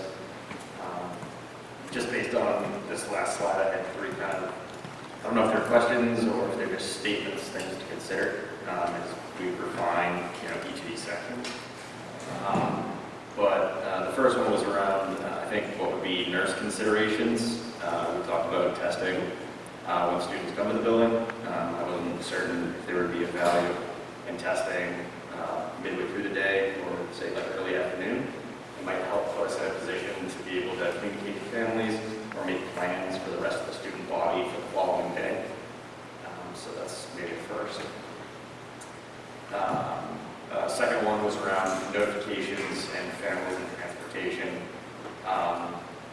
Just listening to the ABAB and the potentially additional third day of in-school learning, I can envision myself getting confused, is this the week that, I need to plan for 3 days and that sort of thing. So I would assume that other families would have that same concern or challenge. So I'm just kind of curious what kind of calendar is planned to be sent out. Okay, this is the cohort that you're in. This is your calendar for the year. And so just some consideration around that. And then lastly, around the open house alternatives. Don't know if it makes any sense or not. But I'm looking at, cohort B, their first school day would be like at home. I don't know if it's feasible, but, I might propose that, their maybe first day wouldn't start until they're in the school the following day. Again, I know that would create some issues with the number of days and those sorts of things, but just from the student point of view, first day of school, do you want to be starting from home or not? I don't know, just throwing it out there.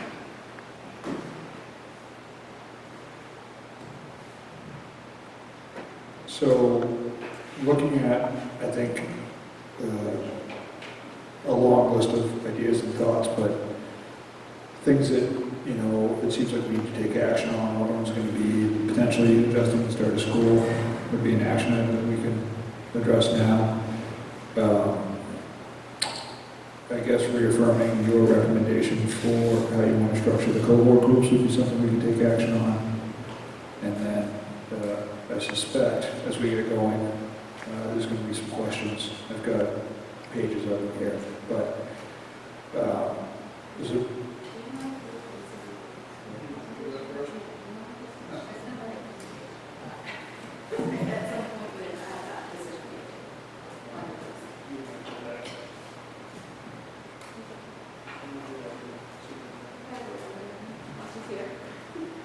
Lisa, why don't you hop in and we'll talk about preschool.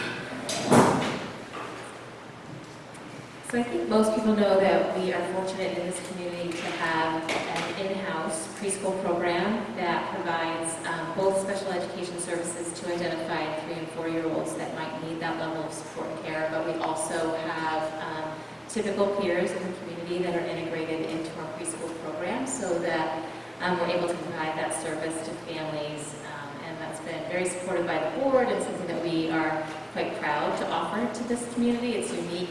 Deerfield's the only school in our SAU that has an in-house preschool program. So in thinking about what that might or could look like in the fall, I think we're all trying to figure out what school will look like. To Nate's point, Mr. Oxnard's point about how little children, young children, being separated from their caregivers, and in this case, the caregivers being their teachers, what could that look like? Masks on 3-year-olds, things to think about. So Kristen and I met with our 2 preschool educators to just sort of talk about that. Right now, we currently have approximately 40 students enrolled to be in preschool in the fall. We run 4 classes throughout the week, 2 3-year-old classes and 2 4-year-old classes. And of that, a small percentage of those students have mandatory services that must be provided through special education. So that's our only true legal requirement in terms of offering preschool to students, and that's something that we will absolutely continue to provide, and we'll need to discuss individually with each of those students' families how we can best provide those services. But in talking with the preschool teachers who did a remarkable job, even with 3-year-olds on Zoom in the spring, trying to imagine what a hybrid model would look like for a preschooler who's only here 2 days a week for 2.5 hours. If you cut that in half, it gets to be pretty insignificant amount of face time with the teacher, and particularly using a model that really isn't developmentally appropriate for significantly young children, 3 and 4-year-olds. So, I think we're willing to talk about options, but I think our preschool teachers are really struggling with knowing how they can do their jobs to the best of their abilities given the social distancing requirements that are in place. They're used to sitting on the floor and singing the Itsy Bitsy Spider with a child in their lap, and that just can't happen. And so much of the preschool experience is the socialization that they get from being with peers and learning how to interact with the peer group.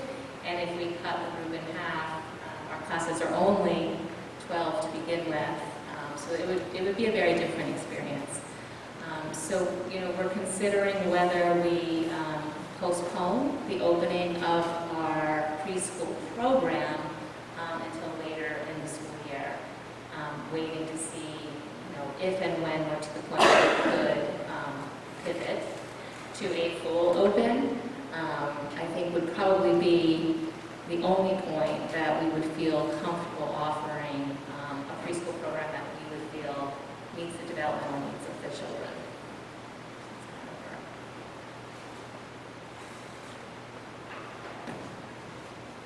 If that were the case, then how would you propose that the required IEP needs would be met? Great question. So every IEP decision is an individual decision based on the IEP team. So we would convene an IEP team with the families as well and look at the student services in that existing IEP. And so we could bring those students in for face-to-face services, one-on-one with a special educator. If the family was comfortable with that, come into the school, we would go straight to the speech pathologist's room, have your little 30-minute speech session, and go home. Most of our preschool parents provide their own transportation, but if we needed to, we are legally obligated to provide transportation in order to get them access to those services, so that would be something that we could accommodate as well. Yes? What would the implications be for the teachers? That's a great question. So they also, I think, our preschool educators are their teachers, and they don't want to neglect the needs of the kids that are part of their program. So they are also willing, I mean, we've just sort of had some preliminary conversations, but they would be willing also to offer services to all the preschoolers that are part of the program, so that there would be some remote learning opportunities for those kids. Maybe we would bring them into the building per se, but they did provide some really enriching and individualized activities for young children to do while they were home this spring, and so they are committed to doing that type of work for all the preschoolers that are enrolled in the program, and then, you know, be utilized to offer those specialized instruction pieces of the student's IEP as well.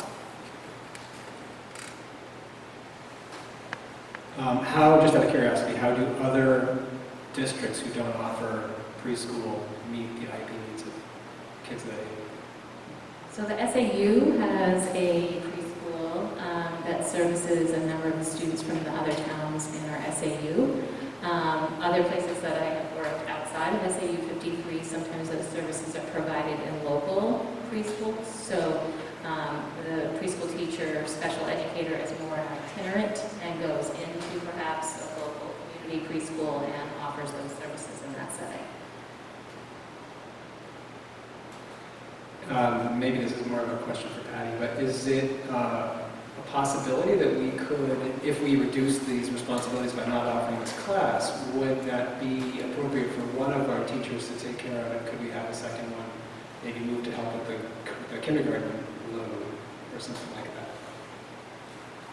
that? I know we're looking at all possible personnel scenarios, you know, and our HR department at the SAU has been fielding individual questions from individual personnel who may have, you know, circumstances that preclude them from coming back to work. So until we have all of those conversations through the personnel office, I think we're all waiting, not just special educators, but, you know, principals as well, to know, you know, the staff that they're working with, and then we'll create flexible plans based on accommodating the students the best we can with the personnel that we have.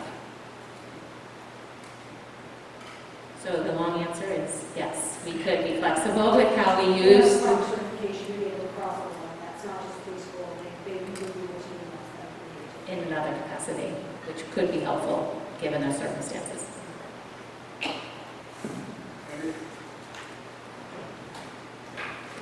Maybe just a clarification question. Could you talk a little bit more about what led to the, I guess, the recommendation to not have, I guess, full enrollment instruction in the number of students? I think I heard that the teachers don't think they'll be able to deliver what's expected based on, you know, the mask and distancing implications. Are those I guess, the only things, or could you just talk a little bit about what led Yeah, to I mean, you're all parents, so if you picture our preschool classroom, we have, you know, the sensory table where it's full of rice and things that you can squish around your hands through, and there's the play kitchen and the doghouse, and all of those touchy, feely, hands-on learning experiences, which are essential components of a developmentally appropriate preschool program.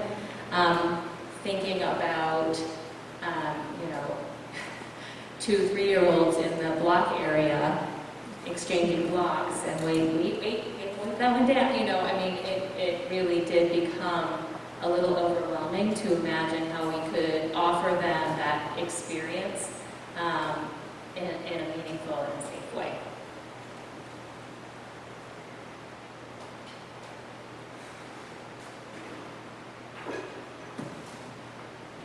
I'm going to make a motion that we do not offer in-class preschool this year.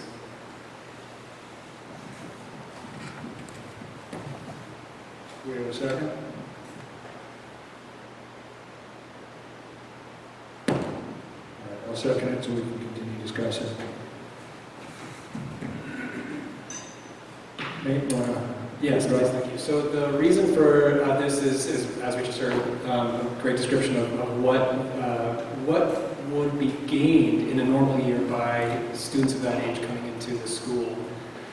And I think the biggest thing that's weighing on our shoulders right now as we decide how to go forward is this balancing act, right?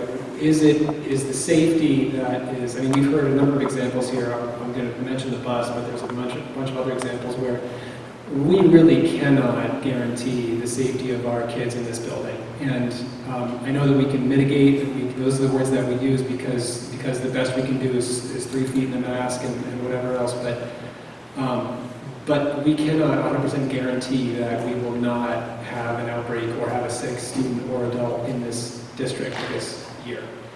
And so when I look at that as what I'm weighing against what they benefit and how they benefit from being in this building, when you take away all of the lap sitting and the parenting that happens in this building and the amazing things that happen, most of that can't happen. So now we're talking about bringing these kids in and subjecting them to a potential virus, and I don't think that it's worth the trade-off.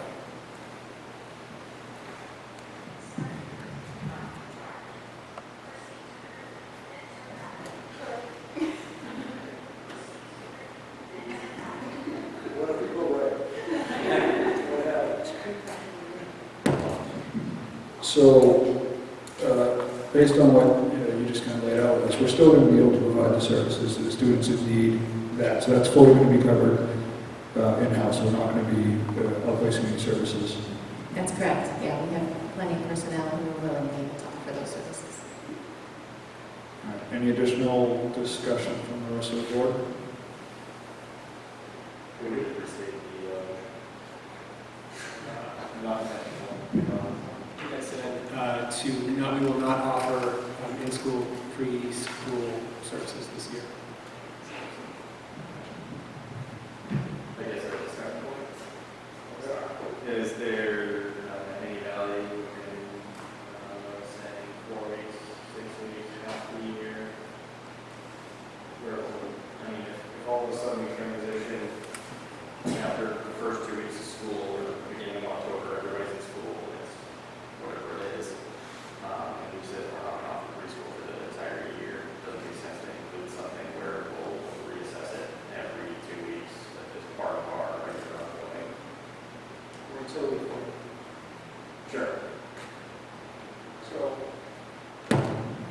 One of the notes I wrote down, and this just came from some stuff I was reading over the weekend, but I've seen a lot of examples of like a green, yellow, red type of designation for the conditions inside the school, and this was going to be something I want to bring up as we kind of progress those conversations, but is it make sense that, while we're in a green condition, can we hold, can we have the preschool if we're in a green condition being it's, precautions are in place, but the student body is allowed back in the building with let's say, yellow condition being cohorts and red condition being full remote. Is it worth time, we're trying to work so that, we have a mechanism, I guess, just to say how we can organize everything. I guess what I'm trying to figure out. I think it's a valid point. I think that the 3 that you just mentioned, we would need to go and set up what those mean versus what you used for definitions is full open hybrid. We just call it that. And I like the idea, but I would then say, I would change my motion to say we will not be offering it until we're at a full open or something like that. I would call it. Rather than having a separate policy that would define what green and red really or whatever they would be. I think part of my thoughts behind just using something simple like color codes is that when we finalize that handbook, you can put it pretty simple right at the beginning. If we're in a green condition, this is the circumstances we're operating under. If we're in a yellow condition, these are the circumstances we're operating under. If we're in a red condition, these are the circumstances. We would also allow you to, if we have to rapidly pivot for whatever reason that may be, your one calls can start with, we have to pivot to a red condition. That means you flip open your handbook and boom, boom, boom, boom, boom, these are the circumstances, the building's closed, et cetera, et cetera, et cetera.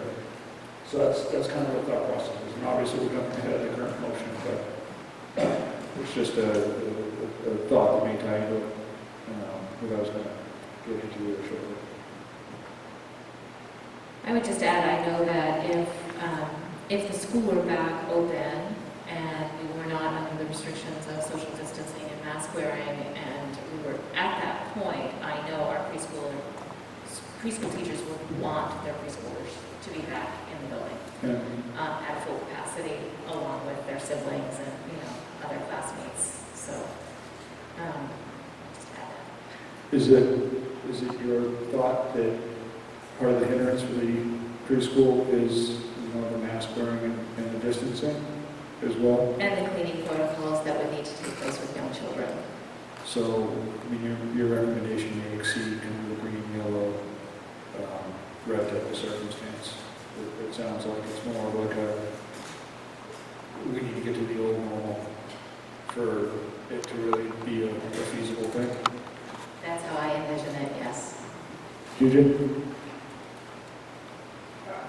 I know this is kind of madness. So part of my math question. But I like, is there any possible way that you can develop, or we could develop kind of like preschool kits? So each child doesn't be very blocks and there's rice and all of those things that we normally have, or is that just totally out of No, I don't think that's madness. I mean, I think we're thinking about that with our, all of our supplies and materials for the whole school. So I think that's a possibility. I just think explaining that to a 3-year-old is a bit trickier. But I do know that in the spring, the teachers did an amazing job of sending resources home to families, giving them ideas of things to do at home, simple counting activity while you're setting the table, I need 4 forks, throw the drawer, I need 4 forks, all of that is early learning and tied to real life experiences. And so, I know that our preschool teachers will be committed to continuing to provide those resources. They have excellent, they have a Pinterest page for preschool parents to access ideas and materials. And so I guess it's not out of the question. Certainly something I can speak to them about if that would feel doable.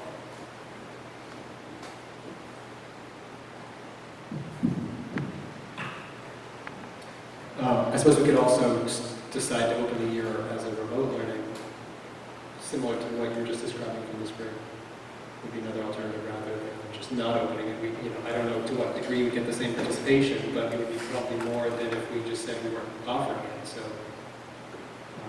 but I feel like the cost there then would be that we wouldn't be able to use the wrong word, but to repurpose one of the teachers to help with kindergarten. But I guess if in the end we could go back to a full open and then the teacher would switch back to being a full-time then having them taking a section of kindergarten wouldn't make sense either. So I'm fairly confident that they're committed to offering some sort of a remote experience, even if we say we're not offering a program per se.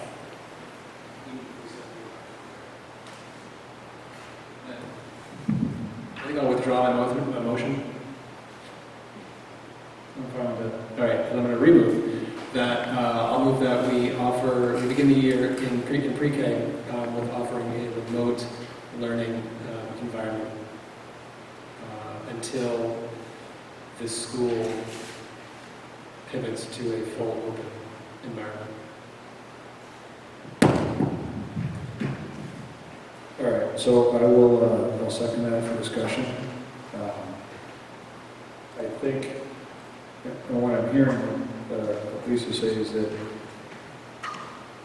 well, I don't know, the teachers not having built a relationship with many of the students, I guess I question the effectiveness of any, trying to really get a remote model off the ground with 3- and 4-year-olds. I think that's a heavy ask. So I have that, and maybe you comment on that one, Judge, but it also sounds like really the hang-up isn't necessarily the building being fully open. It's the restrictions that we have to place with the distancing and the mask masking and all that stuff, it's going to make it very difficult to bring those students into an environment where you feel like you can provide them with the experience that they need. So I would just add, I think in talking with the preschool teachers, they would probably reach out to their 40-some families and say, we may not be having an in-person preschool program. Are you interested in, A, us providing you resources that you can implement at home with your child, B, participating in some sort of a weekly group activity, Zoom, sing-along, read story kind of preschool thing, or C, no thank you, I'm good, I'm just gonna hang out with my 3-year-old and try and homeschool my other kids at home. So I think they would solicit feedback from their families to know sort of what level of instruction families might find helpful, or, as I say, perhaps say, I'm good, no thank you.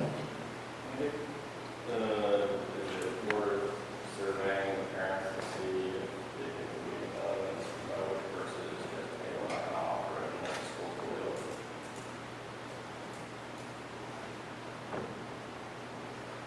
I mean, people are like, yeah, I'd rather have something and nothing, or hey, if you're not going to do in-school learning, then maybe you'll figure something out. Right now, I'm mapping in my head how to accomplish everything I'm trying to accomplish. And I'm thinking about that potentially being space that can help us accommodate other aspects of our student life and potentially give us some additional flexibility in staffing situation. And, I don't want to do that at the expense of preschool, but we have to, it's still balancing. So, I'm looking at that as possibly being part of that equation on how that can help freeze up, potentially, at least in the short term, a classroom.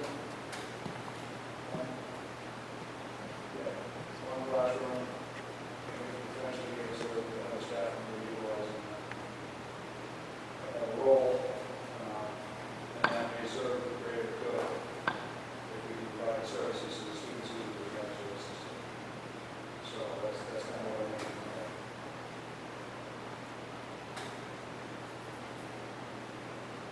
Additional discussion?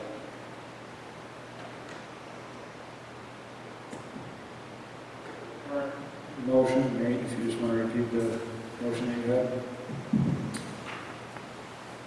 To provide a remote learning opportunity this year for pre-K, for preschool, until the school reverts to or pivots to a full open.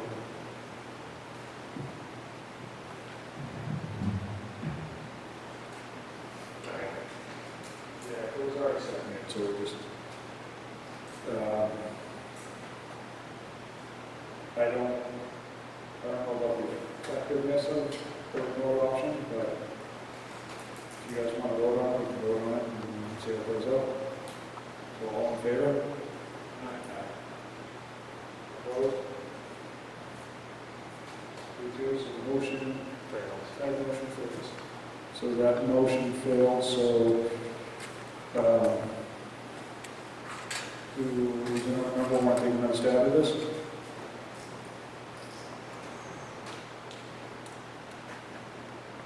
Do you have thoughts? I'm just trying to clarify in my mind. So basically what you're saying is that,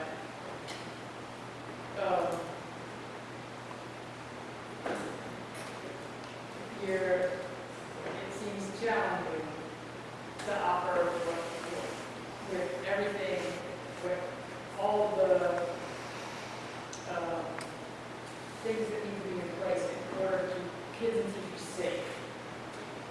Doesn't really translate into a positive experience with a little bit of time that our preschoolers would come based on that is already not a full-time program. It's not an everyday program. I guess that's what I should say. Most preschools are. So But what you were also saying is that you felt like that even though we would not be offering preschool, that our teachers sound like they would be willing to offer the community, they would be offering the community resources and activities and ways to interact at home. And potentially even some, at 9 o'clock on Tuesday, join Mrs. Fortier on Zoom and we'll read a book together, sing a song together. Those sort of things I think they are more than willing to do. I don't know if it translates to sort of Mr. Oxnard's definition of remote learning, but it would be a remote experience. It's early learning, so it's all learning. All of that is learning. Singing that song and reading that book, that is remote learning for a 3 and 4-year-old. So that's what they did in the spring, and it was successful for them. With running out of the Zoom and coming back and getting their stuffed animal and coming back, and Sure. Okay. Thank you for the clarification.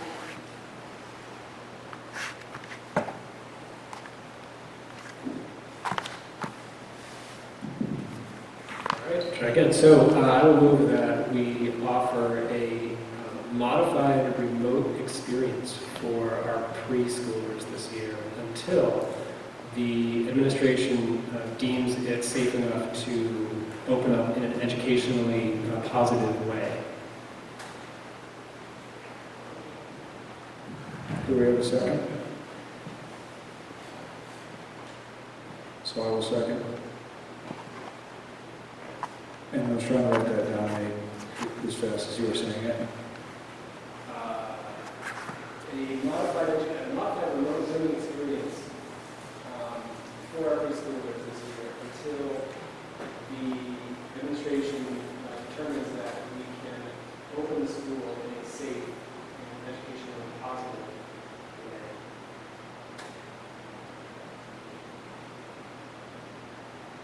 So, just to shorten maybe a little bit, I just moved them and we moved off our modified remote experience for our pre-K students until the administration recommends they return. Yes. Second. So that was my motion to amend your motion, so if you second that, discussion on the amendment. Seeing none, all in favor of the amendment to the motion? Any additional discussion on the amended motion? Seeing none, all in favor of the motion, which is now moved off of modified remote experience to our pre-K students until the administration recommends they return. All in favor? Okay, so there's one item off the table. All right. Next up, any requests in the order who wants to tackle these things, Principal Worthy? Yes, thank you, Mrs. McConnell. Take it away, Nate. I'm at your disposal. Zach, sorry, I called your name. I apologize to you more than him. I don't know if he's ever been insulted, so. That's why I deepened my apologies. All right, let's start knocking stuff off the list. School calendar. So we have a recommendation from the administration to move the first day of students, or first day for students, to September 2nd. Look for a motion for that.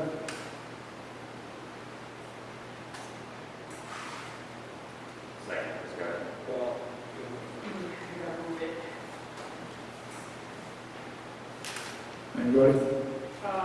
I move that we,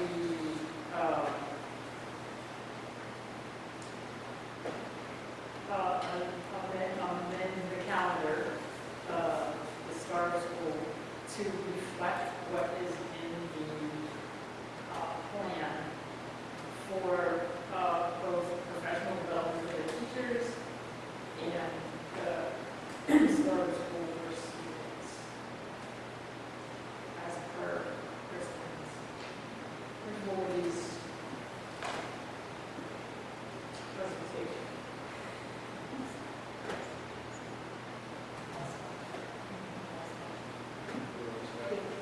Okay, so, what will be the first day for all staff? September 2nd, right? Students will be Students September. will be September 2nd. Oh, students on Staff, teachers would be that Monday, typically teachers are that Monday, would be that Monday, the 23rd. Tuesday is all staff, so teachers only on that first day, and then paraprofessionals and all other staff return. Administrative assistants and Sheila's here, but communication, other people like that, but all return Okay. on that Tuesday. So, Gigi, can we maybe say, move to amend start school for students is September 2nd, with August 23rd being the first?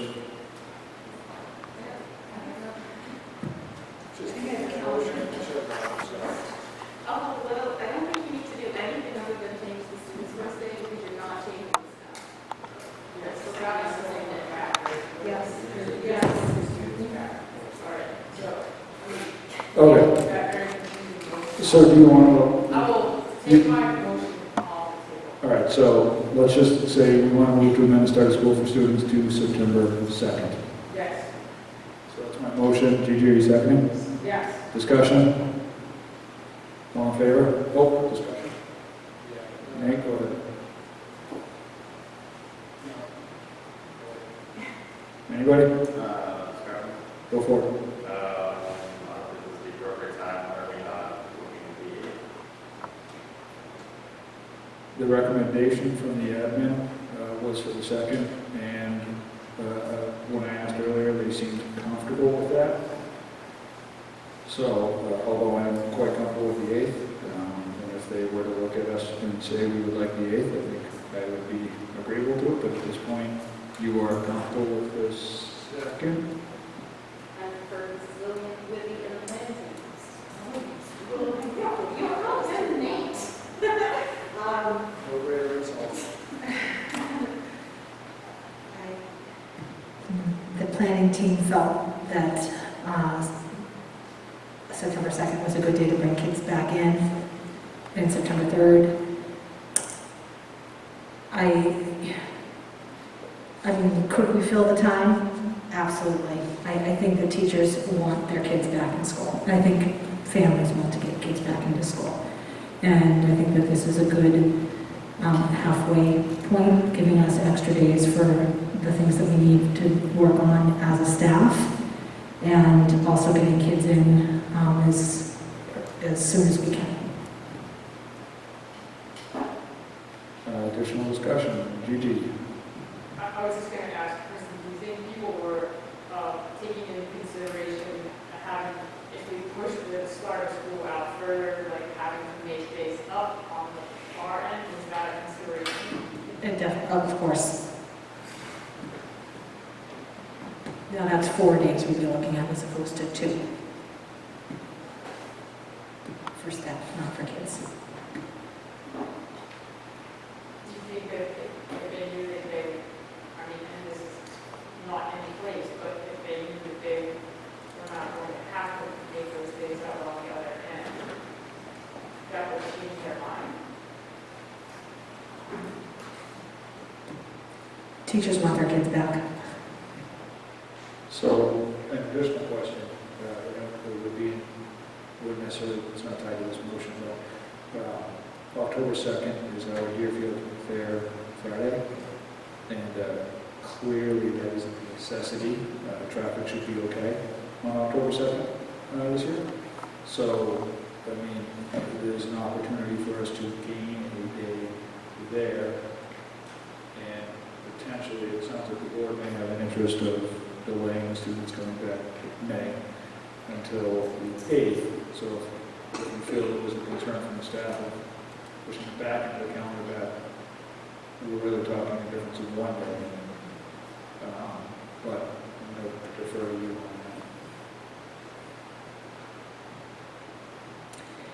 that. I'm going to stick with the original plan. I think that the planning team was really excited about the opportunity to get kids back in. I think they feel like the days, giving a couple of extra days would be good. Teachers want their kids back. additional discussion regarding the motion to move the start of school for students to September 2nd? Seeing none, all in favor? Motion passes. Start of school is going to be September 2nd. Does the board want to discuss October 2nd, the Deerfield Fair Friday, or does the admin want the board to discuss October 2nd, the Deerfield Fair Friday? There's so much up in the air right now, and I think we have to Okay.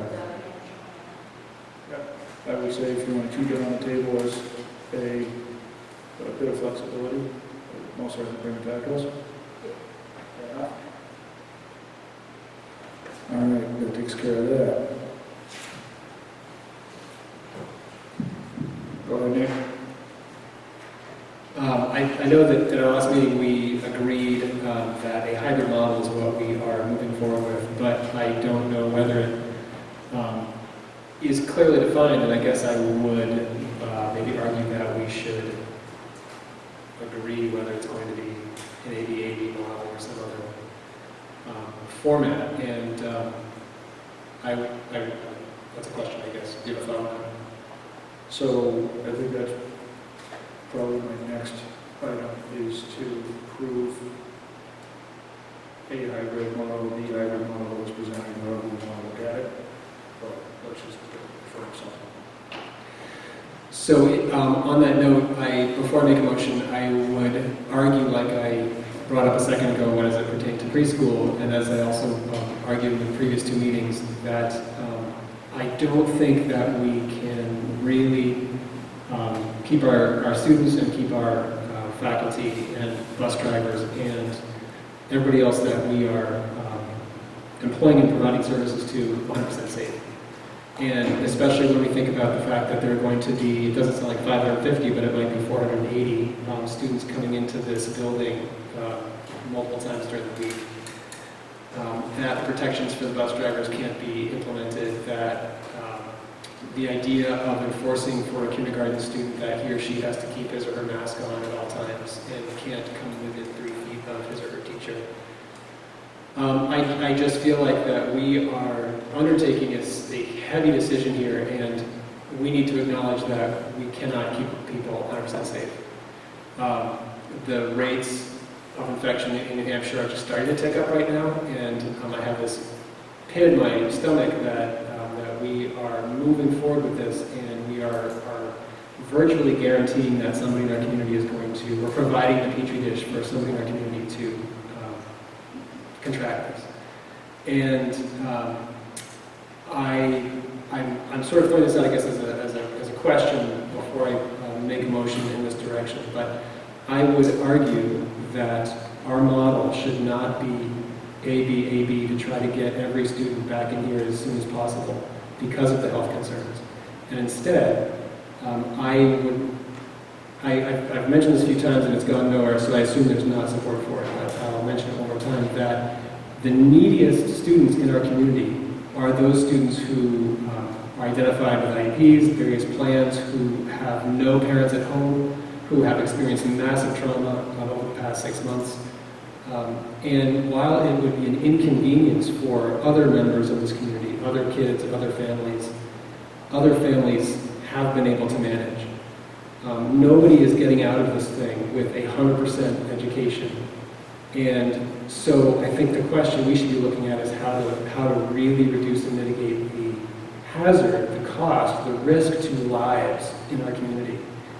And when I look at the way that some families have, Ms. Wheatley, you mentioned the idea that bubbles, that different families have formed these bubbles. This is different than it was in March. In March, it was an emergency and we didn't know what to do. But over the course of the summer, families have found ways to cope. And families have found ways, the idea of a pod or of having in-home education opportunities are out there. And if we say that our school is here and is providing services for the neediest in our community, which is what the function of the public school is, I recognize that there are SEL, social emotional, that there is socializing that all of our kids are suffering from right now.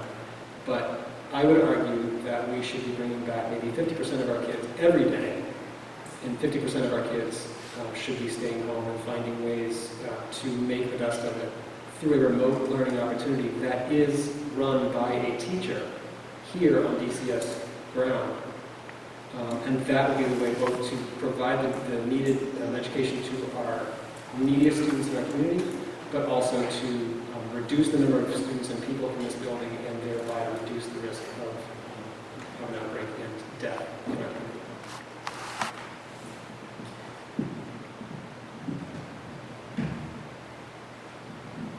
That wasn't a motion, that was just sort of a question, I guess.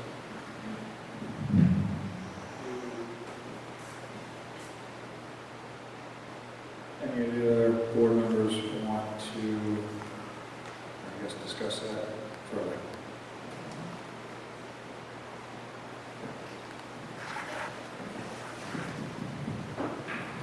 Previously, I had, I guess, advocated for, 5 days a week enrollment for, families and others to be remote. I don't know if it's along the same lines as that, or how you would determine, who's in school and who's not in school 5 days a week. But there are families with different needs that would prefer or request that their students go, to DCS 5 days a week versus 2 one week and 3 the next, and so on and so forth. So I don't know how we would accommodate that, but I do think there would be some value in it.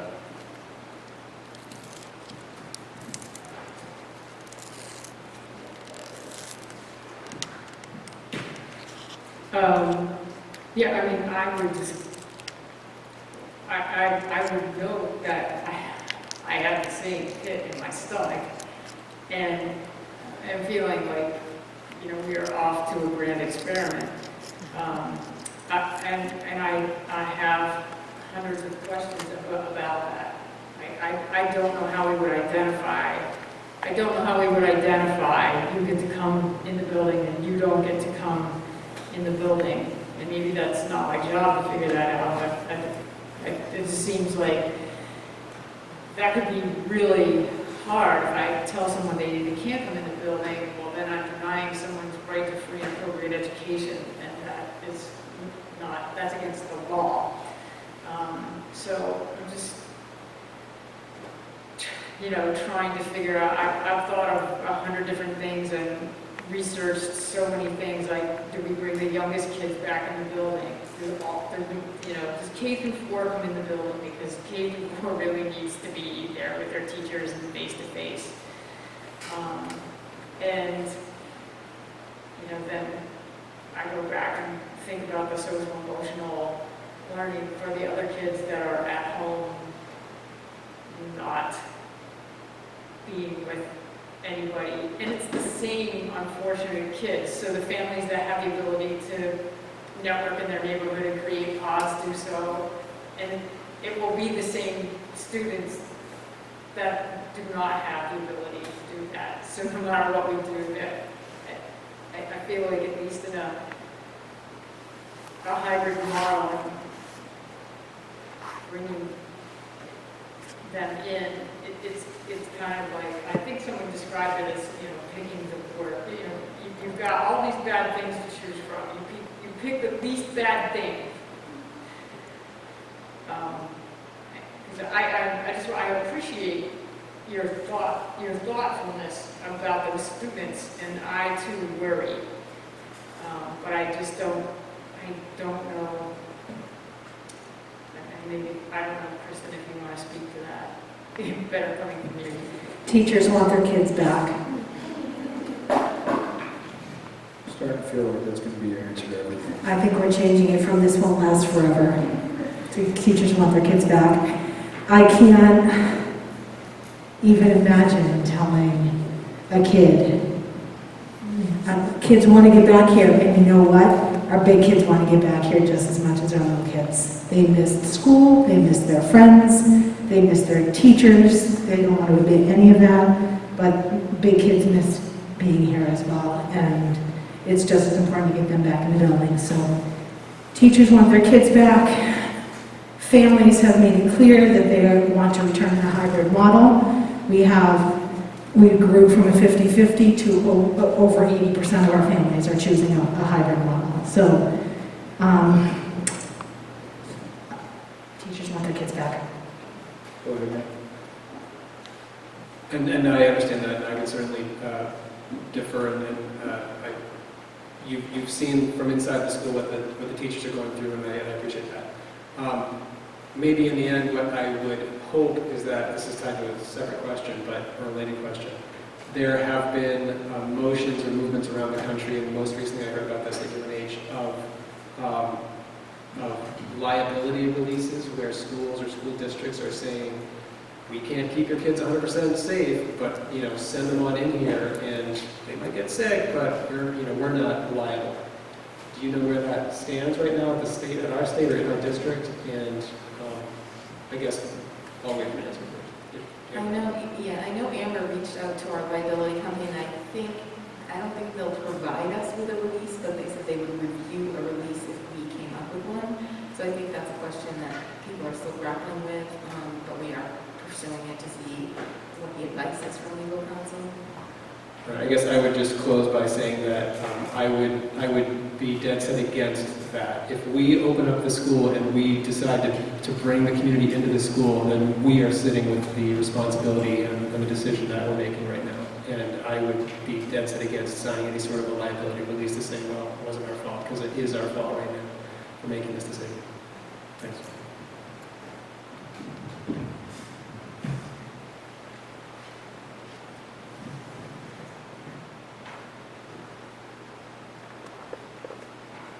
Additional discussion around Nate's thoughts.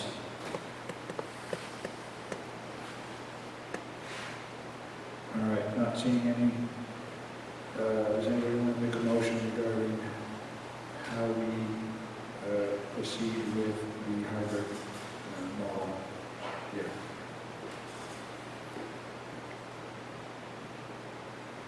Okay, I'm going to move to recommend that we approve the hybrid model presented to us by the administration tonight.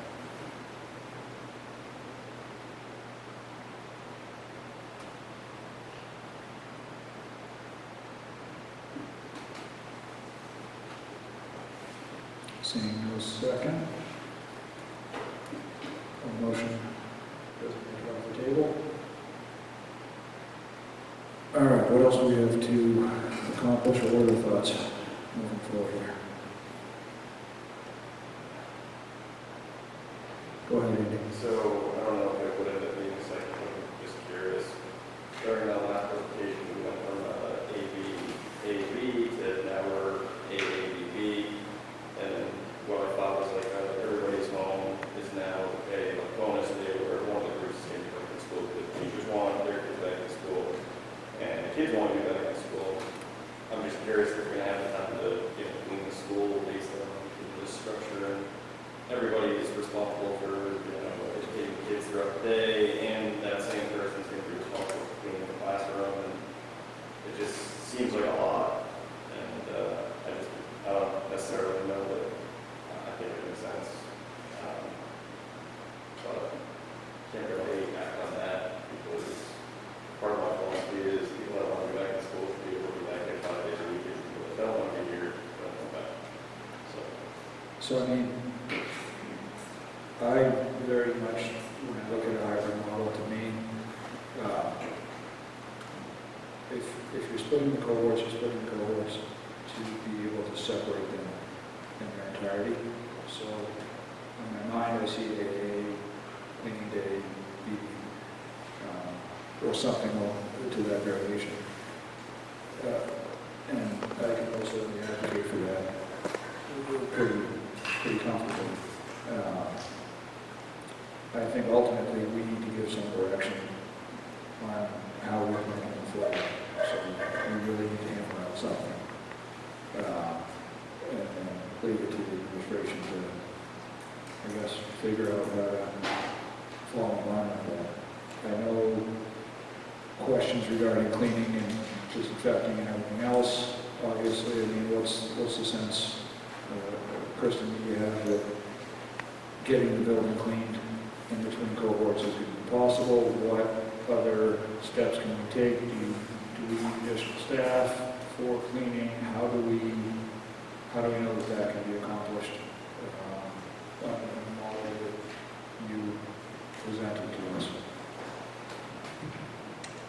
new director of facilities knows what the expectation is to disinfect this building at the end of every day and throughout the course of the day. He is setting up a schedule to get that done, and it will get done.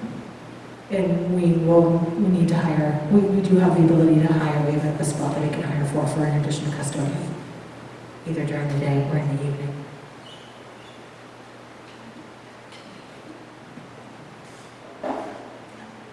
I'm not sure if you have your presentation from last week or you want to speak to that, but I know there was significant discussion about the instructional model of an AABB and that the planning team did not feel that that would be good for learning and for students. And I don't know that the Wednesday for a deep clean, I think we have a plan in place to clean every single day, bathrooms more than once a day. And teachers that I've met with are committed and know that they are going to wipe down every surface. They do anyway, especially with the younger children. I think they're all prepared to take the wipes, and the older students can wipe down their desks themselves. And I think everybody's going to be vigilant with cleaning and hand washing. And I think that the ABAB, the Wordsworth, is the model to use.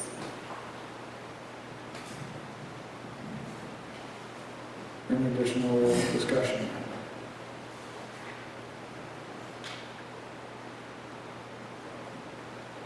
Nate?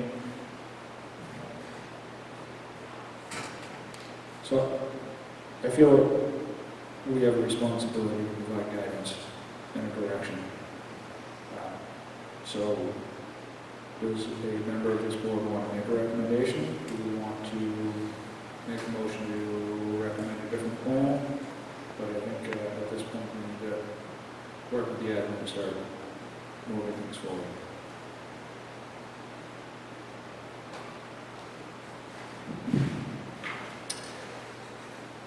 I will move that our hybrid model looks like we offer full-time instruction for the neediest 60% of our student body. And the other 40% and the other teachers that can be purpose to this are delivering remote instruction with the goal that if and when schools revert to a lockdown, we are ready to provide meaningful remote instruction, effective remote instruction. Anybody want to second that?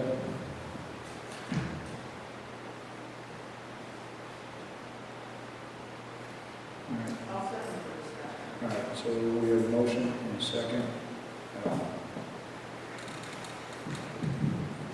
So, it's not going to be an easy decision. Like I said, who gets to come, who doesn't get to come. But I think that if we task the administration with determining by looking at the guidance counselors' lists, by looking at the special educators' lists, there are people who all students suffered in the spring because instruction was an emergency and it was not perfect. But I think, as Gigi pointed out earlier, there were some amazing ideas and there are really some very exciting innovations that are out there. I think if we make the decision right now to say that we will provide in-person instruction for the neediest in our community, and we will task, we will charge, we will challenge a third of our teachers with innovating and pre-planning and coming up with what sort of a remote model will work by using the things that worked back in the spring. This keeps people in the building healthy. It is inconvenient to a lot of parents. But when the world blows up again, which is going to happen in a few months, and maybe it won't, and I hope it doesn't, but I'm afraid that all indications are looking like once we do this, it's going to open up again. And the state's going to shut us down, and we're going to go back to remote. And if we don't have this sort of work happening, then it'll be just like March, and we'll be in an emergency situation. And maybe it'll be synchronous rather than asynchronous. But that does not provide the opportunity for teachers to try out different models to see what works. It just flips the sort of emergency mentality into a synchronous model, which I don't know would accomplish and achieve the high standards of education that all of our families are accustomed to and expect from their school. So, I mean, I immediately struggle with, this is like the Hunger Games, your proposal, right? We have to decide, you know, who wins and who loses in this, and I can't buy into it. I mean, I feel like, you know, we're tasked with providing a free and adequate public education, and that model immediately isolates 40% of the students, and maybe they get an adequate education, but maybe they don't, and I mean, I can't buy it. I would argue that it's not the Hunger Games in that we're not dooming them to a subpar education. I think that March and the spring will have some things to be desired, but I think that was because we were all in an emergency situation. If we tell some of our teachers right now, you can plan on September 1st or 2nd, I just decided, you will be starting a remote class. They've got a month to gear up for that. And I think that's a very different kind of planning than planning to be in a room with only half your kids, which it sounds like it's only 8 kids anyway, and so, you know, are we getting those social benefits that we would be otherwise?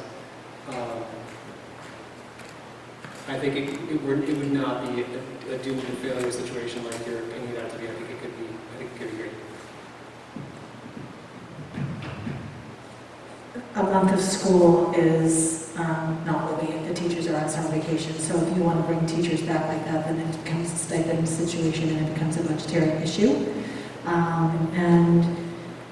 I'd like some metrics on what you consider 60% of the student body. I need some metrics around that because I literally can think of it would be a huge task.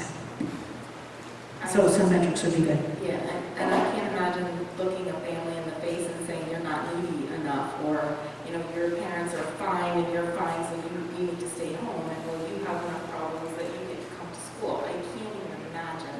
It does feel like sorting. It just feels, I can't imagine how we would accomplish that.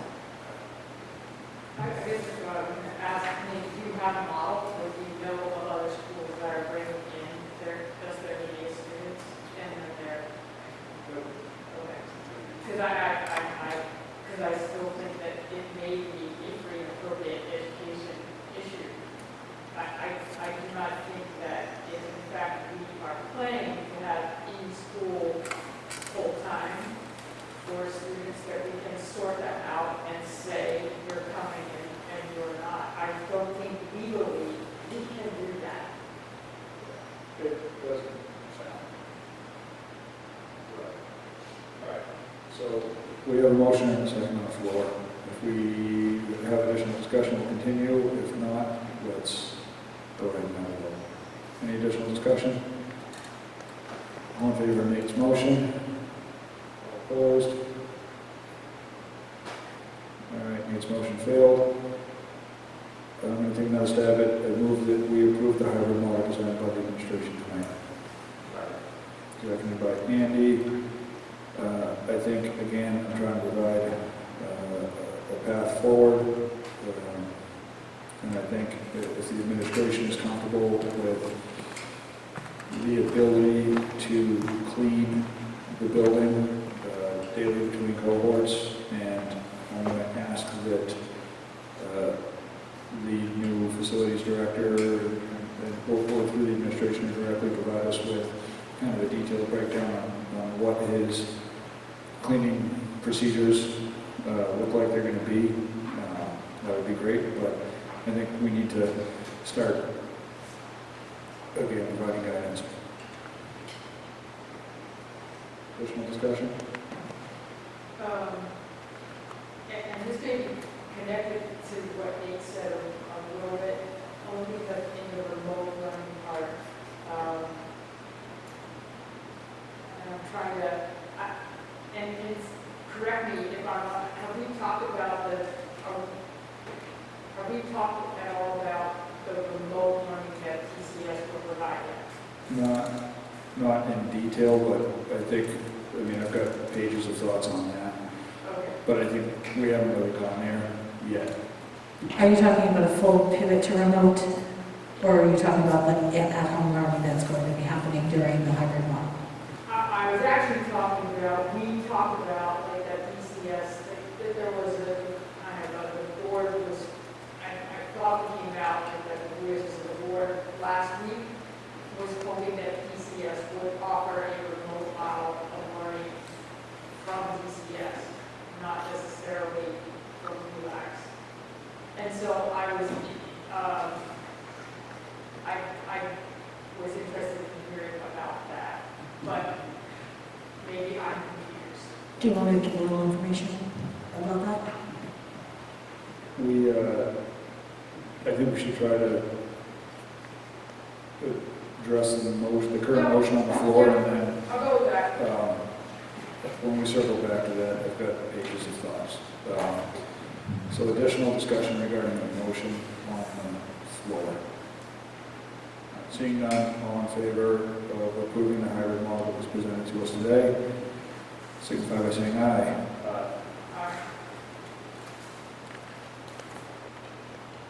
All right, next up.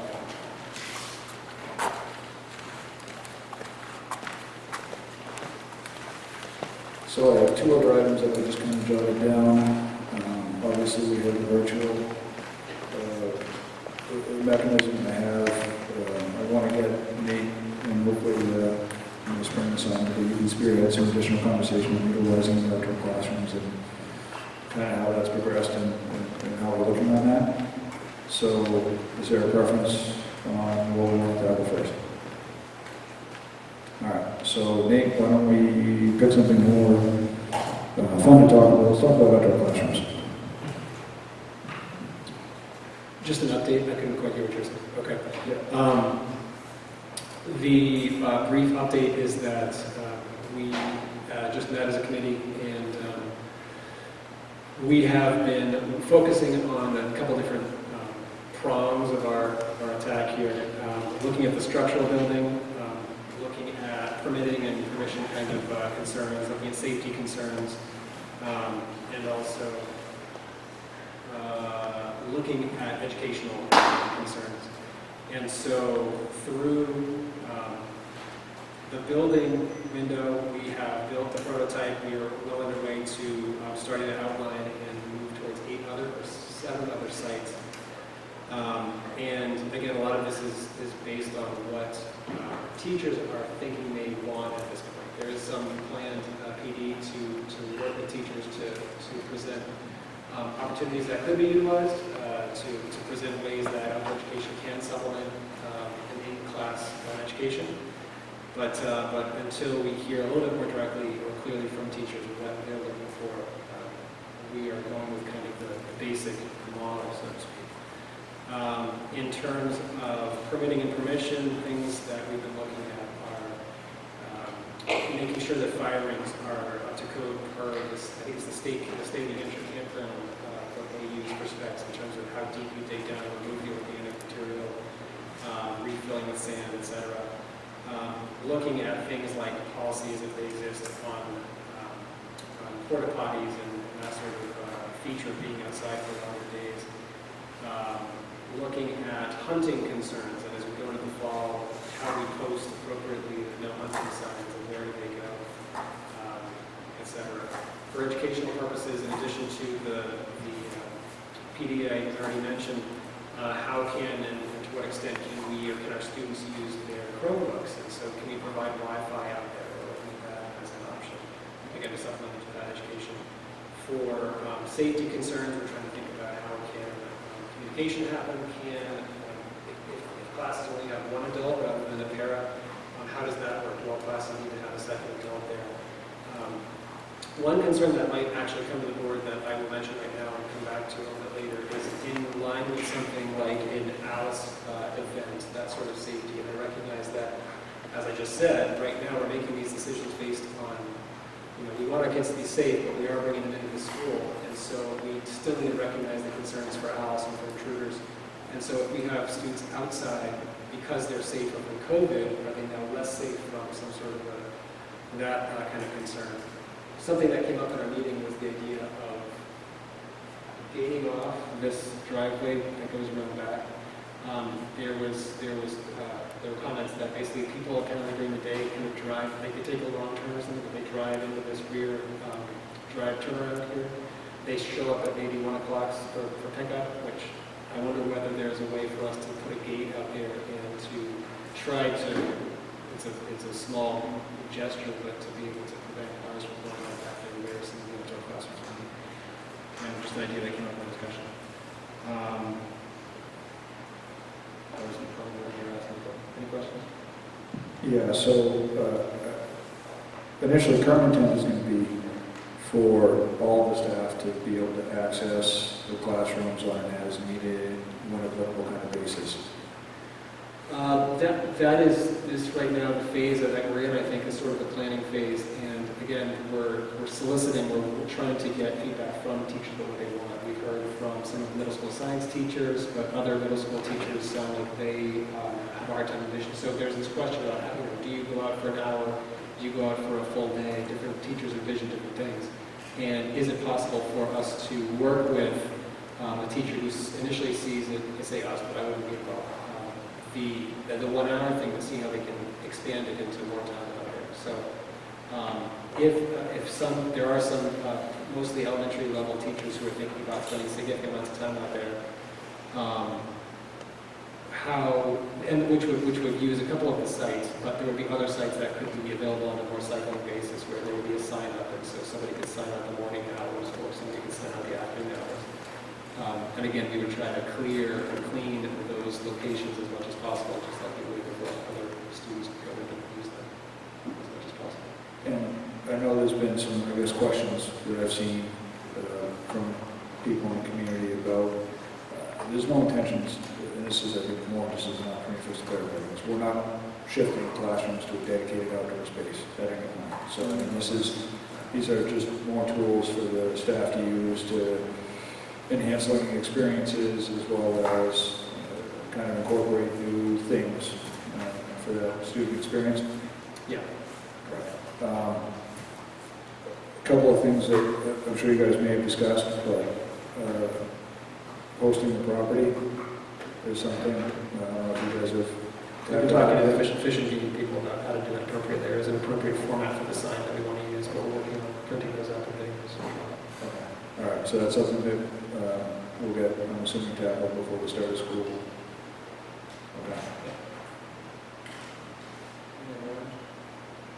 Any other questions from the other board members regarding the utilization of the outdoor classrooms? I think it's important we also just take an opportunity to thank everybody who's been volunteering for that. This is something that has been fully kind of hammered out by a group of people volunteering to make it happen. So, thank you, neighbors, and the people involved. Next time you see the doctor.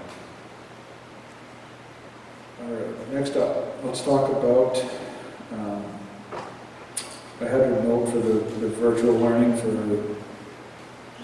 our next meeting, but Principal Liddy, do you have anything you want to share with us now? I talked about the remote learning, yeah, using DCS teachers. So taking the data from the lab, from the July survey, and trying to figure out whether we could use one of our teachers K through 4 or 5.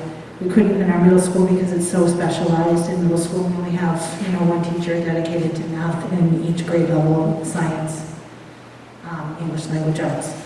So middle school is not an area that we would be able to provide a DCS teacher.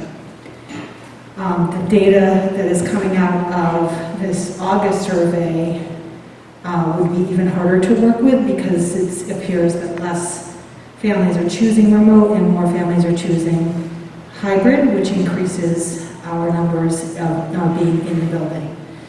If I use the July survey information, I was able to figure out if I had a K, 1, 2, 3, 4, or 5 teacher, and that's only if I could have a teacher. Some of them did express that they would rather, if given the choice, they would want to teach remotely, but Several of them have been in the building and are they can't wait to see their kids. So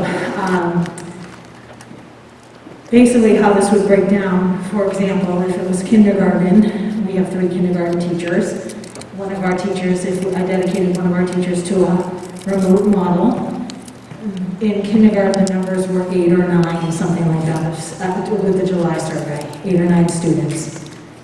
So that one teacher would teach remotely to 8 or 9 students, and then there were only 3 from her class. So that means that 14 other kids from her class would be at school in a hybrid model, and so I would have to divvy them up, 7 in one kindergarten and 7 in the other. In a hybrid model, the numbers would be okay, but if we were to come back full, the kindergarten numbers would be 22 or 23 in each class. Same with first grade. First grade numbers would be up to upwards of 23 or 24 if we were to come back full. So the teacher, if I had a teacher at the grade level that could teach remotely, they would have a smaller size class of anywhere from 6 to 10 students. But the in-school classes would grow and be impossible to manage if we were to come back full in terms of mitigating for safety. No way I can keep 24 first graders 6 feet apart with masks, making sure they don't eat their masks, on top of everything else that needs to be done.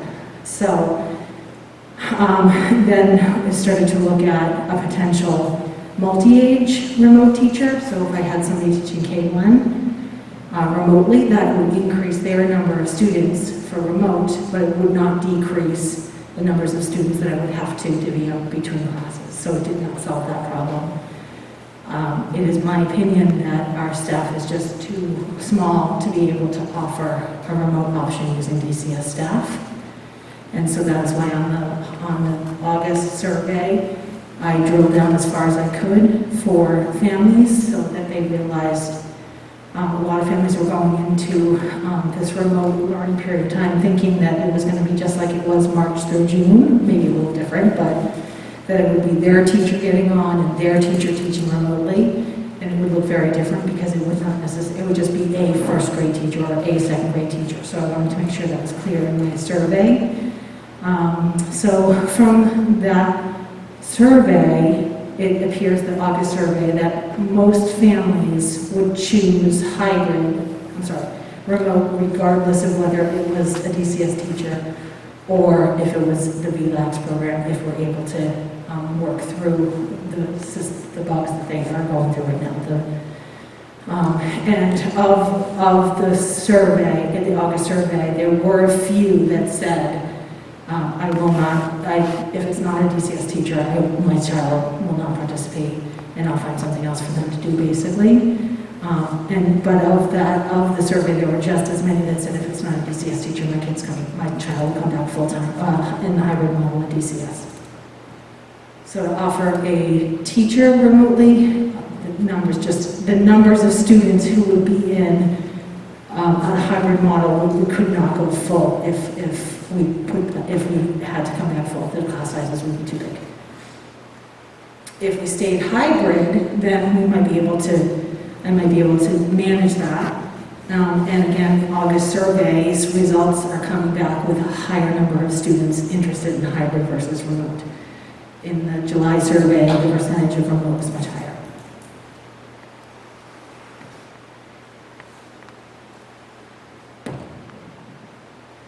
So I think there's a bunch of questions around this. The last enrollment numbers we had were 30, 40, no? If that still sounds accurate? It's around there. Okay. And we're looking at about 60 kids that would opt to go remote if they can, so we're trying to find a way to... I want to clarify that number does include our preschoolers, so if we are 40, so if we did not have our 40 or so preschoolers here, or just have the students returning for IEP services. So we're down to 430. probably under 500 without our preschoolers here. Less than 60 again, so we're down to like 30-ish in the building, whether hybrid or not. Well, 540 kids, you take up to 43 schools, 560 kids remote, what's this at? Oh, I see what you're saying. About 440-ish. So, how do you meet with the other meeting tomorrow regarding remote, relapse, and everything else you said? All right.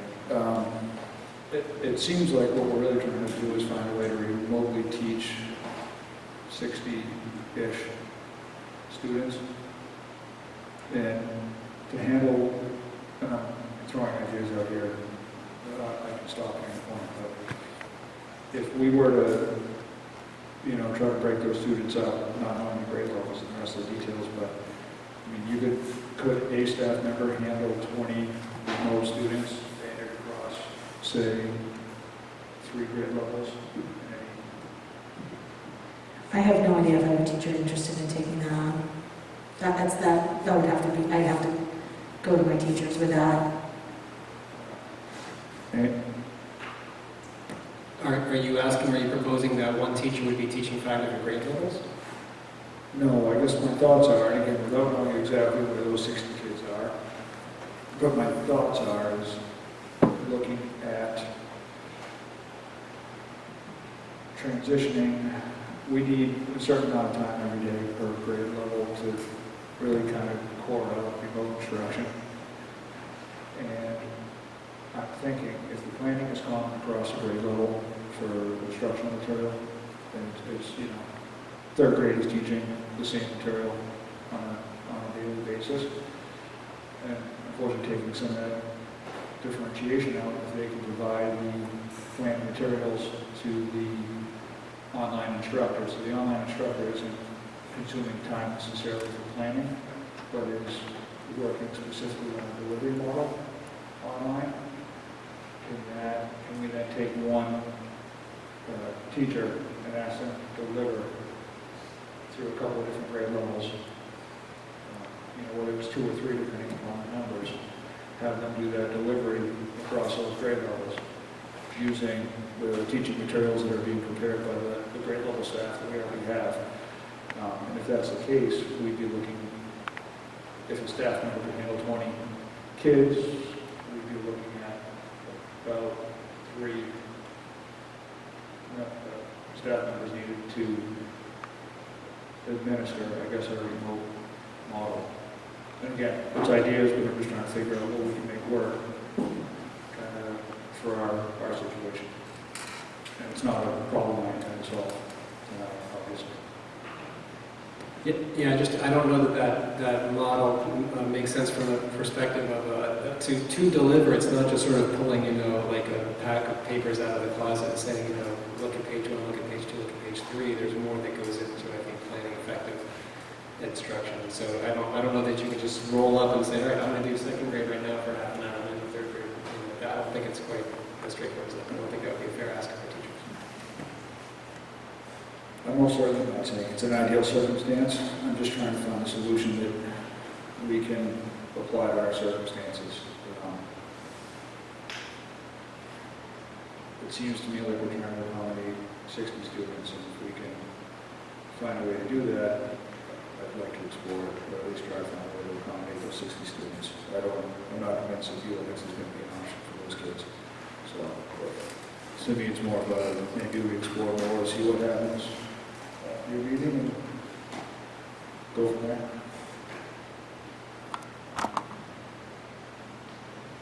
Any additional thoughts on virtual? Pete? At this point, be a question for Patty, and you may or may not know the answer to this tomorrow, and because there's special circumstances, but my experience with relaxed in the past has really been that when students fully take all of their learning from relaxed, then they are a relaxed student, and they are no longer, this is not their school record. Does that change because of these circumstances? Yes. So students are allowed to stay enrolled in the community school and attend VLAX. I'm not trying to be cynical, but I don't anticipate solutions tomorrow. I anticipate an announcement that VLAX is probably full or on a wait list, and we have, it's more like we have a problem, so we're needing to talk about it, but I wouldn't anticipate that there's going to be any solutions offered. That's not my experience to this point. Not necessarily what I expect, but I think we need to think outside the box and maybe deliver instruction. Deliver instruction to those students. And if we're talking 60, that 60, as we progress through this, may turn into 50, may turn into 70, but I think if we can find a way to potentially dedicate some staff, and I think we might be able to, then we may be able to deliver as long as we can look at how we deliver. And I think before we ask, I really think that's possible. My other concern remains that if we did possibly have any teacher with any extra time, I'm not convinced all our teachers are going to be able to return, and I'm not convinced that we're going to have substitutes. So I think we already have a staffing concern to be right out the gate, just throwing it out there. I am not opposed to thinking outside the box, just would like to throw that out there. Any additional thoughts regarding Andy? Go ahead. Has the planning team had any conversations around remote, or if we already talked about what's been covered and what the thoughts are? I think so much energy has gone into coming up with our hybrid model that feels best for our community, and planning around that in terms of how we move forward with that model has been where the energy has gone. I'm happy to task the planning team next with, can we think of anything? Can we let's just throw stuff on the table and see if we can come up with anything at all. But like Patty said, I think that there's a few things that we need to make sure we have in place. For example, there's a few staff members that aren't returning, and then we will have to find long-term subs to fill that position,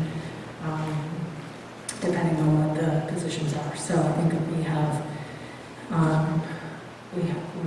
to figure out a couple of pieces on top of being able to see if we can do this, throw some ideas out to be creative around how can we provide our 60-plus students with a remote learning experience, knowing that it could increase, because there are families out there that have said, I'm not making a decision until I know what the cohorts are, and what if I'm going to get into a hybrid and can I turn remote? So there is that possibility that families will do that with their kids.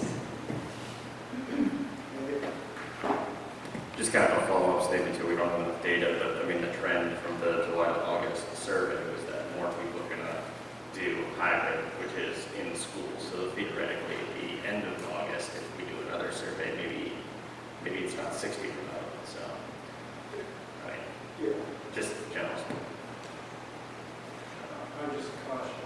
I would just caution to recognize that there were different questions. The first one asked, if we can't, I figured it was like, if we don't provide masks at all, then will you come back?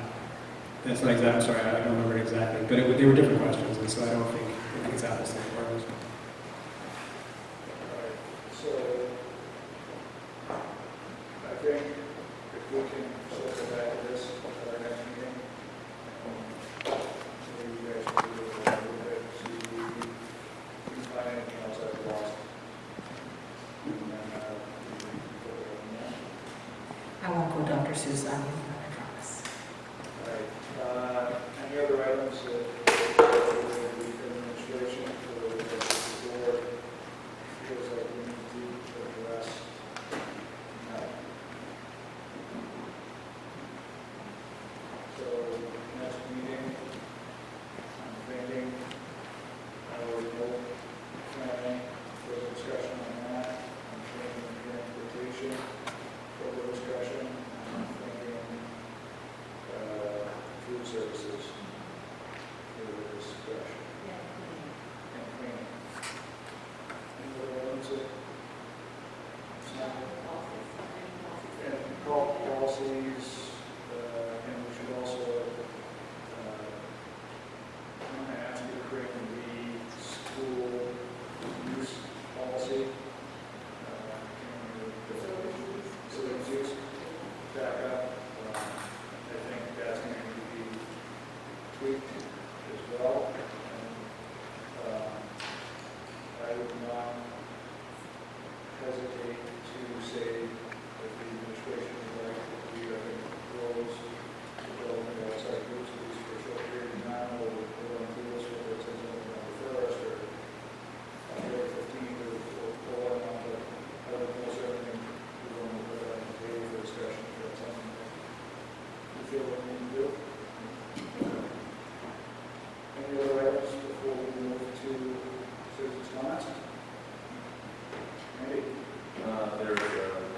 that, get that for their next meeting? Or? Yes, I'll have, we'll be closer to figuring out extenuating circumstances and who's in cohort A and cohort B.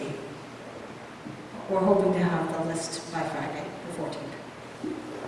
So by next Wednesday, I'll have definitely update on that. Right. Additional items that you want to move forward in this meeting? All right, so, citizens' comments, for anybody who would like to make that? Anybody? I have a quick question, or not a question, but a comment. Can you come up and just look like that and then and you just tell us who you are at the same time, so we have to remember. Hi, Savannah Logan. As regards to the remote learning, I know I mentioned it online, and I don't know if it's an option, but wouldn't it be beneficial if you did something as far as those that want to go back to school, those that want to do remote learning, can do it from home and still stream the classroom? So the teacher's only teaching once, the same students that they would be given normally. If a kid is sick at school, they can stay home and do remote learning from the computer live stream. If they feel comfortable after a week or two and want to come in, they can come in and do it that way as well. So it would kind of solve the issue as far as the amount of teachers, everybody's on the same page, or eventually when everybody's back in school. I don't know if that's an option as far as live streaming, but if we're already doing remote learning with computers, we all have computers, we all have that access as is, so just kind of a thought. Additional public comments?